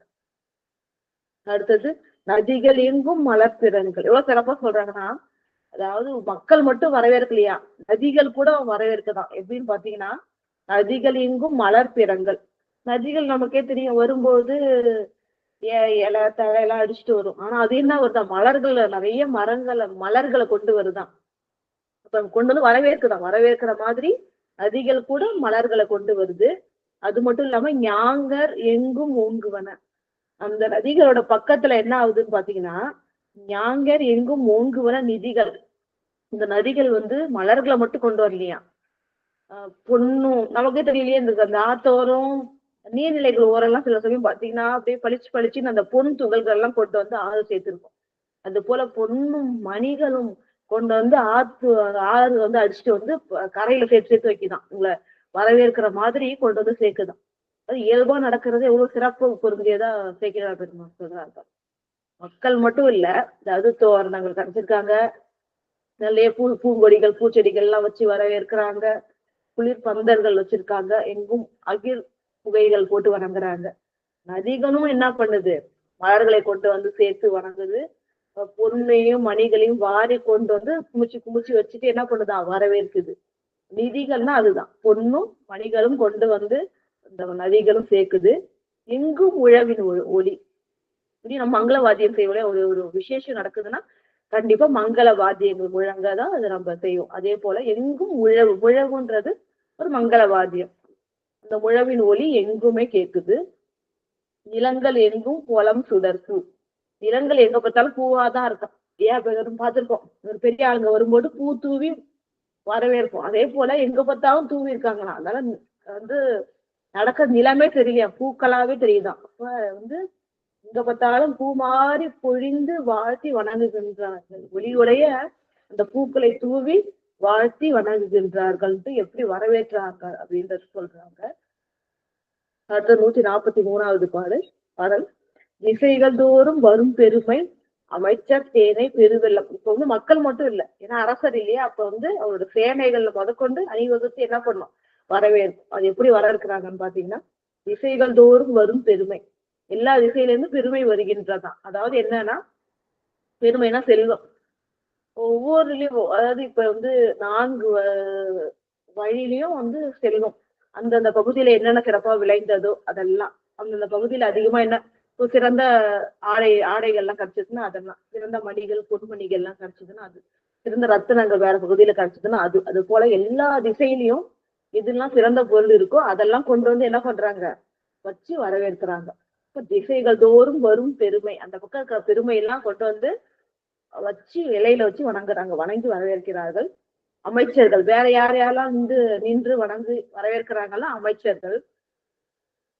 அமைச்சர்கள் சேனை பெருவெள்ளம், அமைச்சர்கள் எல்லாரும் நிக்கிறாங்க. அப்புறம் சேனை பெருவெள்ளம், அதாவது வெள்ளம் அப்படின்னாலே நிறைய வருது, தண்ணி நிறைய வருதுன்னு அர்த்தம். பெருவெள்ளம் நிறைய அளவில்லாம இருந்தாதான் இந்த பெருவெள்ளம்ன்ற சொல்லுவாங்க. இதெல்லாம் நிறைய இருக்குன்னு பாத்தீங்கன்னா, உசைக்குள் வாசி நிறைவெள்ளம். உசைனா பிடரி மயிர், வாசின்றது குதிரை, பிடரி மயிரினை உடைய குதிரைகள் நிறைய, நிறைனா வரிசை வரிசையாக கண்ணு கட்டிய தூரம் வரையும் அந்த குதிரைகள் வரிசையாக நின்று குதிரைப்படை நின்று வரவேற்கிறது. அது அடுத்தது பாத்தீங்கன்னா கும்ப யானை அணிவெள்ளம். கும்பத்தை, அந்த கும்ப யானைனா இந்த புகைப்படம் அணிந்த இந்த மத்தகம் உடைய அந்த யானை. அந்த அந்த யானையுடைய அணினா அழகி அந்த யானை கூட்டங்கள் ஒரு பக்கமா, யானை கூட்டங்களே பெண் யானை கூட்டங்கள் ஒரு பக்கம், ஆண் யானை கூட்டங்கள் ஒரு பக்கம். திசைக்கோள் பண்ணும் பிடி வெள்ளம். இப்ப பார்த்தோம் இல்லையா, பிடினா பெண் யானை, இந்த பிடி வெள்ளம் ஒரு பக்கம். திசைக்கோள் அப்படின்னு சொன்னா அலங்காரம் பண்ணியிருக்காங்களாம். திசைனா மேல நிறைய அலங்காரம் செய்யப்பட்ட பெண் யானைகள் அது ஒரு பக்கம் நிக்குதான். இப்ப வந்து கும்ப யானைகள் தனியா ஒரு பக்கம் அப்படின்னு சொல்லிட்டு நிறைய வந்து யானைகள்லாம் வந்து நிக்குது. மேவும் சோற்று வேலம் எங்க பார்த்தாலும் அன்னதானம் நடக்குதான் இல்லையா. ஏன்னா இவ்வளவு பேர் தரிசிக்க வராங்க அப்படின்னு சொல்லும்போது, வரவேற்க வராங்கன்னும் போது அவங்களுக்கு உணவு தேவைப்படும். பக்கத்துல இருந்தா பரவாயில்ல, அப்ப அந்த நாட்டுல இருக்கிற எல்லாரும் வந்திருக்காங்க எல்லைக்குன்னும் பொழுது அவங்களுக்கு வேண்டிய உணவு அப்ப எங்க பார்த்தாலும் சாப்பாடு போடுறாருமா. அப்ப எங்கும் சோற்று வெள்ளம் கண்டு அசைவில் இன்ப பெருவெள்ளத்து இதெல்லாம் பாக்குறாங்க. எப்படி சிறப்பு வரவேற்கிறாங்க. ஒரு நாடே என்ன பண்ணுது, விழா கோலம் பூணுகின்றது வராங்கன்னு சொல்லிட்டு. எங்க பார்த்தாலும் சாப்பாடு, எங்க பார்த்தாலும் அலங்காரம், தோரணம், புகழ் வாழ்த்தொலி, இங்க பார்த்தாலும் நடனம். இவ்வளவு சிறப்பா இவர் வர்றதை வந்து போற்றி வணங்குகின்றார்கள். அசைவில் இன்பத்து பெருவெள்ளத்து. அசைவு அப்படின்றதான் அசைவுலாம் குறைவுபடாத, இதெல்லாம் பார்த்து மகிழ்ச்சி. நம்ம இந்த அளவுக்கு அன்போட வரவேற்கிறாங்கன்னு சொல்லிட்டு 2 பேரும் மகிழ்ந்து இந்த வரவேற்பெல்லாம் ஏற்றுக்கொண்டு வராங்க. அசைவில் இன்ப பெருவெள்ளத்து அமர்ந்து. இவங்களுக்கு என்ன, இந்த பெருவெள்ளம் எல்லாம் பார்த்தோன்னே இன்ப பெருவெள்ளம் இவங்களுக்கு ஏற்படுது. அந்த மகிழ்ச்சியோட சென்று கொடுங்கோளூர் அமைந்தார். நம்மளே முதலே பார்த்தோம் இல்லையா, கொடுங்கோளூர்ன்றது கேரள நாட்டோட தலைநகர் இல்லையா. அரசன் தலைநகர்லதான் இருந்து ஆட்சி செய்வான். அங்க அரச மாளிகைக்கு கொடுங்கோளூருக்கு வந்து அணைந்தார். அங்க வந்து போய் சேர்றாங்க. இதோட வந்து முடிச்சுட்டு திருப்பி அங்க கேரளால என்ன நடந்தது, இப்படி வந்து இன்னும் அந்த மணி மாளிகைக்கு போகும்பொழுது சேர பெருமான் எப்படி அழைத்து கொண்டு, அவரும் எப்படி சிறப்பு செய்து அழைத்து கொண்டு சென்றார், அதுக்கப்புறம் நடந்தது என்ன, என்னென்ன அருள் திருவிளையாடல்கள் நிகழ்ந்தது அப்படின்றதெல்லாம் இறைவன் திருவருளால வரும் வாரங்கள்ல சிந்திப்போம் என்று சொல்லி மன்னிச்சுங்க. உடலும் கொஞ்சம் இன்னைக்கு உடம்பு சரியில்லை, பக்கத்துல கொஞ்சம் டிஸ்டர்பன்ஸ் ஆயிடுச்சு, ஒலி அளவு சரியா வரல. இருந்தாலும் ஓரளவுக்காவது சொன்னு நினைக்கிறேன். இறைவன் திருவருள் கூட்டியது. கேட்டுக்கொண்டிருக்கின்ற புனித பேரவை விதிமுறை உலகினில் விளங்கி வெல்கவே என வாழ்த்தி வணங்கி நிறைவு செய்கின்றேன். நன்றி, வணக்கம். ஓம் நம சிவாய. திருச்சிற்றம்பலம்.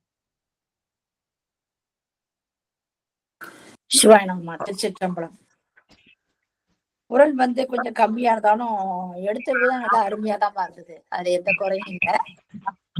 கொஞ்சம் உன்னிப்பா கவனிக்கிற மாதிரி ஆயிப்போச்சு, வேற ஒண்ணும் இல்லை. நல்லா பேசுறீங்கம்மா. 133வது பாடல்லயே அந்த திருநீர் விளக்கம் ரொம்ப அழகா சொன்னீங்க. திருநீர் விளக்கம் எப்படி இருக்குன்னா, ஒரு எல்லாம் எரிந்து ஒரு யாகத்திலேயோ மற்ற இதுல எரிந்து போய் அந்த சாம்பல் அடுப்பெரிய கூட பாருங்க, சாம்பல்லாம் எரிந்த பிற்பாடு அந்த கடைசி மேல வந்து அடியில வந்து அப்படியே தக தக தகண்டக்கு மேல ஒரு சாம்பல் பூத்த மாதிரி இருக்குமா. அந்த உதாரணத்தை ஒப்பிடக்குள்ள எங்களுக்கு அது என்ன வந்து சாமி அப்படி காட்சி கொடுக்குறாரு அப்படின்ற மாதிரி அதுக்கு விளக்கம் கொடுத்தீங்க. இறைவனுடைய மேனி வந்து அப்படி இந்த அவருடைய திருவடியில பணிந்து அவர் வணங்கினாரு நம்பியாரு அப்படின்ற அந்த சிறப்பான ஒரு விளக்கமா. அடுத்த பாடல பருவ பரிசன்றடி அந்த பாடல் ரொம்ப அருமையா எடுத்து சொன்னீங்க. 5000 அடிகளோ அந்த பாடலாம் எடுத்து நான் பார்த்தேன். உண்மையில 7ஆம் தலைமுறையில அந்த பாடலை பார்க்கக்குள்ள பரவு பரிசொண்டு அறியின பண்டே உண்மை பயிலாதேன் இரவும் பகலும் நினைந்தாலும் எய்த நினைய மாட்டேனான் கரவில் அறிவு கழுகுண்ண எங்கங் குலைக்கீழ் கருப்பாடி அருவன் திரை காவிரி கோட்டத்து ஐயாருடைய அடிகளே. அப்படி ஒவ்வொரு பாடலையும் ஐயாருடைய அடிகளே அந்த பாடல் வரும். ஆனா அந்த பாடல் ரொம்ப அருமையான ஒரு பாடல். கொஞ்சம் சொன்ன இதுக்கே ஒரு நாள் ஆகும்னு சொல்லுவாங்க நம்ம ஐயா. அந்த மாதிரி அருமையான ஒரு கருத்தை எடுத்து இந்த பாடலையும் சொன்னீங்க. ரொம்ப நல்லா இருந்தது. எனக்கு ஒண்ணு மட்டும் எனக்கு புரியல, அது மட்டும் உங்ககிட்ட கேட்கலான் இருந்தாமா. வர என்ன பாடல் அது, அந்த ஒரு பாடல் மட்டும். இந்த 135வது பாடல்ல இன்னும் ஒரு சிறிய 100 தடவை விளக்கம் கொடுத்தா நல்லா இருக்கும்னு தோணுது எனக்கு.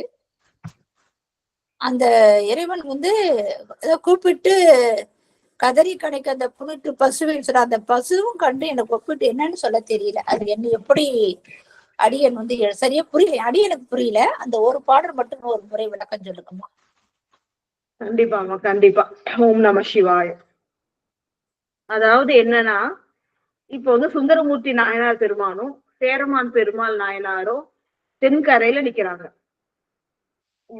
வடகரையில ஐயாறு இருக்கு. நடுவுல வந்து ஆறு போகுது. வேற வழி வந்து ஆற்றை கடந்துதான் சுவாமியை தரிசிக்கணும். ஆற்றை கடக்க முடியல. காரணம் ஏதோ ஓடமோ ஏதோ போக முடியாதபடி வேகமா போகுது. அப்ப போகணும் அப்படின்னு சொல்லிட்டு சுவாமி அழைச்சி, இப்ப நீங்க சொன்னீங்களா பதிகம் பாடுறார், அழைத்து பாடுகின்றார். இவர் வந்து சுந்தரமூர்த்தி நாயனார் பாடுறது எப்படி இருக்குன்னா, இந்த கன்று இருக்குல்ல, ஒரு கண்ணுக்குட்டி, அது வந்து பாடுது, அம்மாவை தேடி பாடுதான், கூப்பிடுதான். அம்மா என்ன பண்ணிருக்காங்க, அடுத்த பக்கம் இருக்காங்க, கரைக்கு அந்த பக்கம். அதுதான் சுவாமி. சுவாமி தான் வந்து தாய் பசு, கன்று தான் வந்து சுந்தரமூர்த்தி நாயனார் பெருமா. இவர் என்ன பண்றாரு, அம்மா எதற்கு இருக்கிறாங்க, பார்க்க முடியுது அம்மாவை, ஆனா அடைய முடியல. அதனால என்ன பண்றாரு, அழைத்து அழைத்து பாடுகின்றார் அப்படின்னு சொல்றாங்க.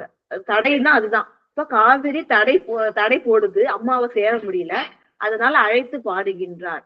அந்த கன்றுக்கு இது அம்மாவை சேர முடியலையேன்ற ஏக்கம் இது பாடுது.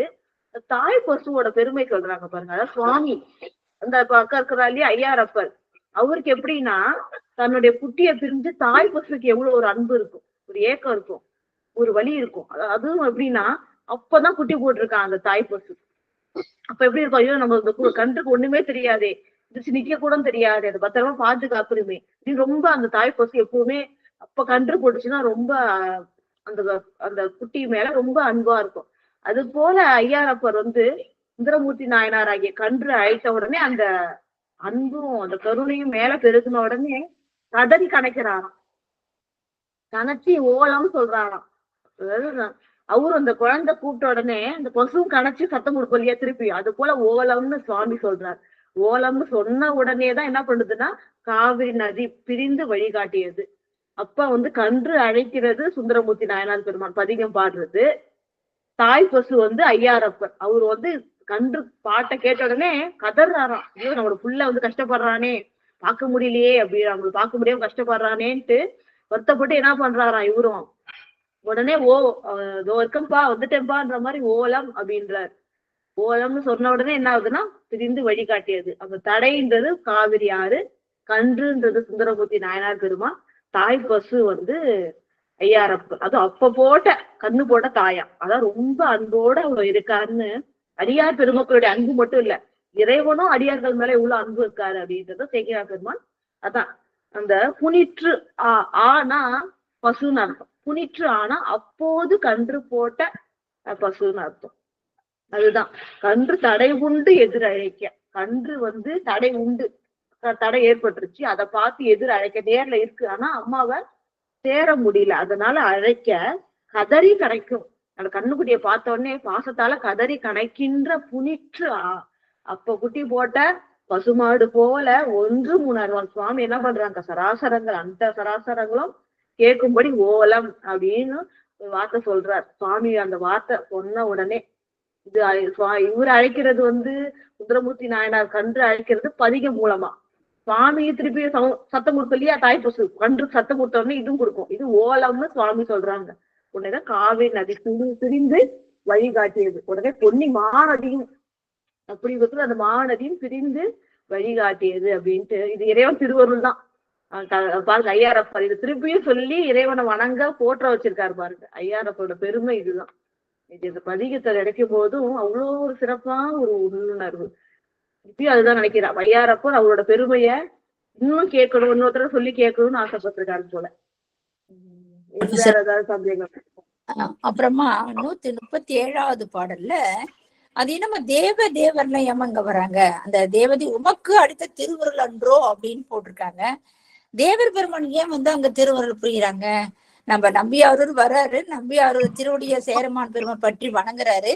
அவர் வந்ததும் நாவலூர்ல வந்தறிய செம்போன் போன்ற விளக்கம், அவர் புரிநூலை பத்தி எல்லாம் விளக்கம் சொன்னீங்க, அவருடைய அழகிய மாறு பத்தி சொன்னீங்க. அதுக்கப்புறம் பெருமானை கண்டு வணங்கி அதுக்கு என்ன ஒரு அருள் சொல்றாரு, தேவன் ஒப்பிட்டு பாரு. தேவன் நம்ம பெருமானுடைய அருளா, சிவபெருமானுடைய அருளாங்க? எனக்கு அந்த ஒரு பாடலுக்கு விளக்கம் கொடுங்கம்மா கொஞ்சம். அதாவது இங்க ஏன் உம்பர்நாதர் அப்படின்னு சொன்னா ரெண்டுக்குமா, இம்பர்னா இவ்வுலகத்தவர்கள், உம்பர்னா தேவர் உலகத்தவர்கள், உம்பர்னா தேவர் உலகத்தவர்கள். தேவ உலகத்துல இருக்கிறவங்களுக்கு நாதர், அப்பனா தேவர்களுக்கும் தலைவன், அதான் தேவாதி தேவன். இங்க ஏன் அதை சொல்றாங்க அப்படின்னு சொன்னா, எனக்கு மட்டும் இல்ல, எதுக்காக இந்த உப்பர் பிரான்றது சொல்றாங்கன்னா, நம்ம உயிர்களுக்கு மட்டும் இல்ல, அதாவது மனுஷ கூட்டங்களுக்கு மட்டும் இல்ல, தேவர்களுக்கும். இந்த தேவர்கள்னா வெறும் தேவர்களை குறிப்பிடல. அப்ப இந்த உலகம் இல்லாம மற்ற உலகங்கள், எல்லா உலகங்களுக்கும் தலைவன். அதுக்காக இங்க சொல்றாங்க.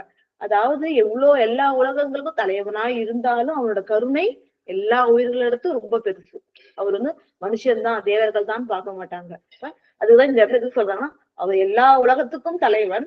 அப்படி இருந்தாலும் கருணை ரொம்ப இறங்கி வரும், எல்லா உயிர்களிடத்தும் இறங்கி செலுத்தப்படும்ன்றதுனாலதான் இங்க சொல்றாங்க.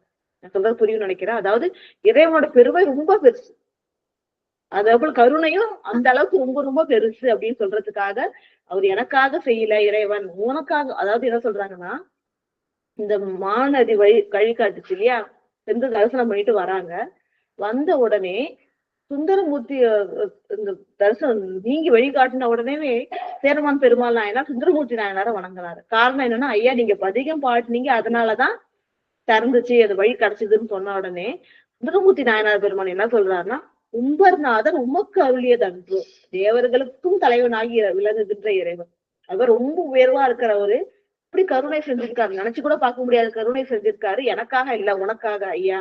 ஏன்னா நீதான் தரிசனம் பண்ணணும்னு ஆசைப்பட்ட, சுவாமிய எதிர்காலையில போய் தரிசிக்கணும்னு ஆசைப்பட்ட, அதனால சுவாமி என்ன பண்றாரு, உனக்கு அருளி இருக்கார் அப்படின்னு சொல்லிட்டு, நான் பாடினதுக்காக சுவாமி அப்படித்தான். அதாவது பெரியவர்களுடைய அந்த பண்பு, நான் பதிகம் பாடினேன் அதனால திறந்துச்சுன்னு சொல்லாம, நீங்க பார்க்கணும்னு ஆசைப்பட்டீங்க ஐயா, அதனால உமக்கு அருளியது, இப்படி திறந்து இப்படி வழிகாட்டியது எனக்காக இல்ல, உங்களுக்காக. நீங்க பார்க்கணும்னு ஆசைப்பட்டதுனால தேவர்களுக்கும் தேவனாக விளங்குகின்ற இறைவன் எவ்வளவு ஒரு அற்புதத்தை நிகழ்த்திருக்காருன்னு இறைவன் புகழ்ந்து போடுறதுக்காக அந்த உபநாயகன் போட்டிருக்காங்க. வேற ஒண்ணும் இல்ல, அவ்வளவு பெருமையா இருக்கிற அடியார்களுக்காக வந்த பேரானாக விளங்குகின்றார் அப்படின்றார். உம்பர்னா தேவர்கள்னு அர்த்தம். உம்பர் பேரானா தேவர்களுக்கு தலைவன், தேவர்களுக்கு தலைவனா தேவர்களுக்கும் தேவன், தேவாதி தேவன் அர்த்தம்.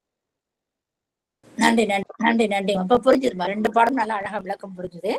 அடுத்ததாக ஐயாற்று பத்தி சிறப்பு சொன்னீங்க, அருமை அருமை. நல்லா விட்டுருந்தா ஒரு நாள் கூட பேசலாம், ஐயாற்று பெருமை ஒரு நாள் கூட பேசலாம், அந்த அளவுக்கு ஐயாருடைய பெருமை. அது மட்டும் இல்லாம நந்தியம் பெருமானுடைய வரலாறையும் சொல்லிட்டு, நந்தியம் பெருமான் வந்தது, அவர் 8 வயதுல இருந்தது, இந்த 4 நாள்லயே அவர் எல்லாமே கற்று தேர்ந்ததெல்லாம் எடுத்து அழகா விளக்கம் கொடுத்துருங்க. அவர் 7 கோடி முறையா, ஒரு தர்மா 2 தர்மா, அவர் 7 கோடி முறையில ருத்ர ஜபம் செய்திருக்கிறாரு அப்படின்னு சொல்லிட்டு அவருக்கு ஈக்குவலா அந்த பதவியும் கொடுத்தாருன்றத விளக்கம் அருமையா கொடுத்தீங்கம்மா, ரொம்ப சிறப்பா இருந்தது. அதுக்கப்புறம் ஒரு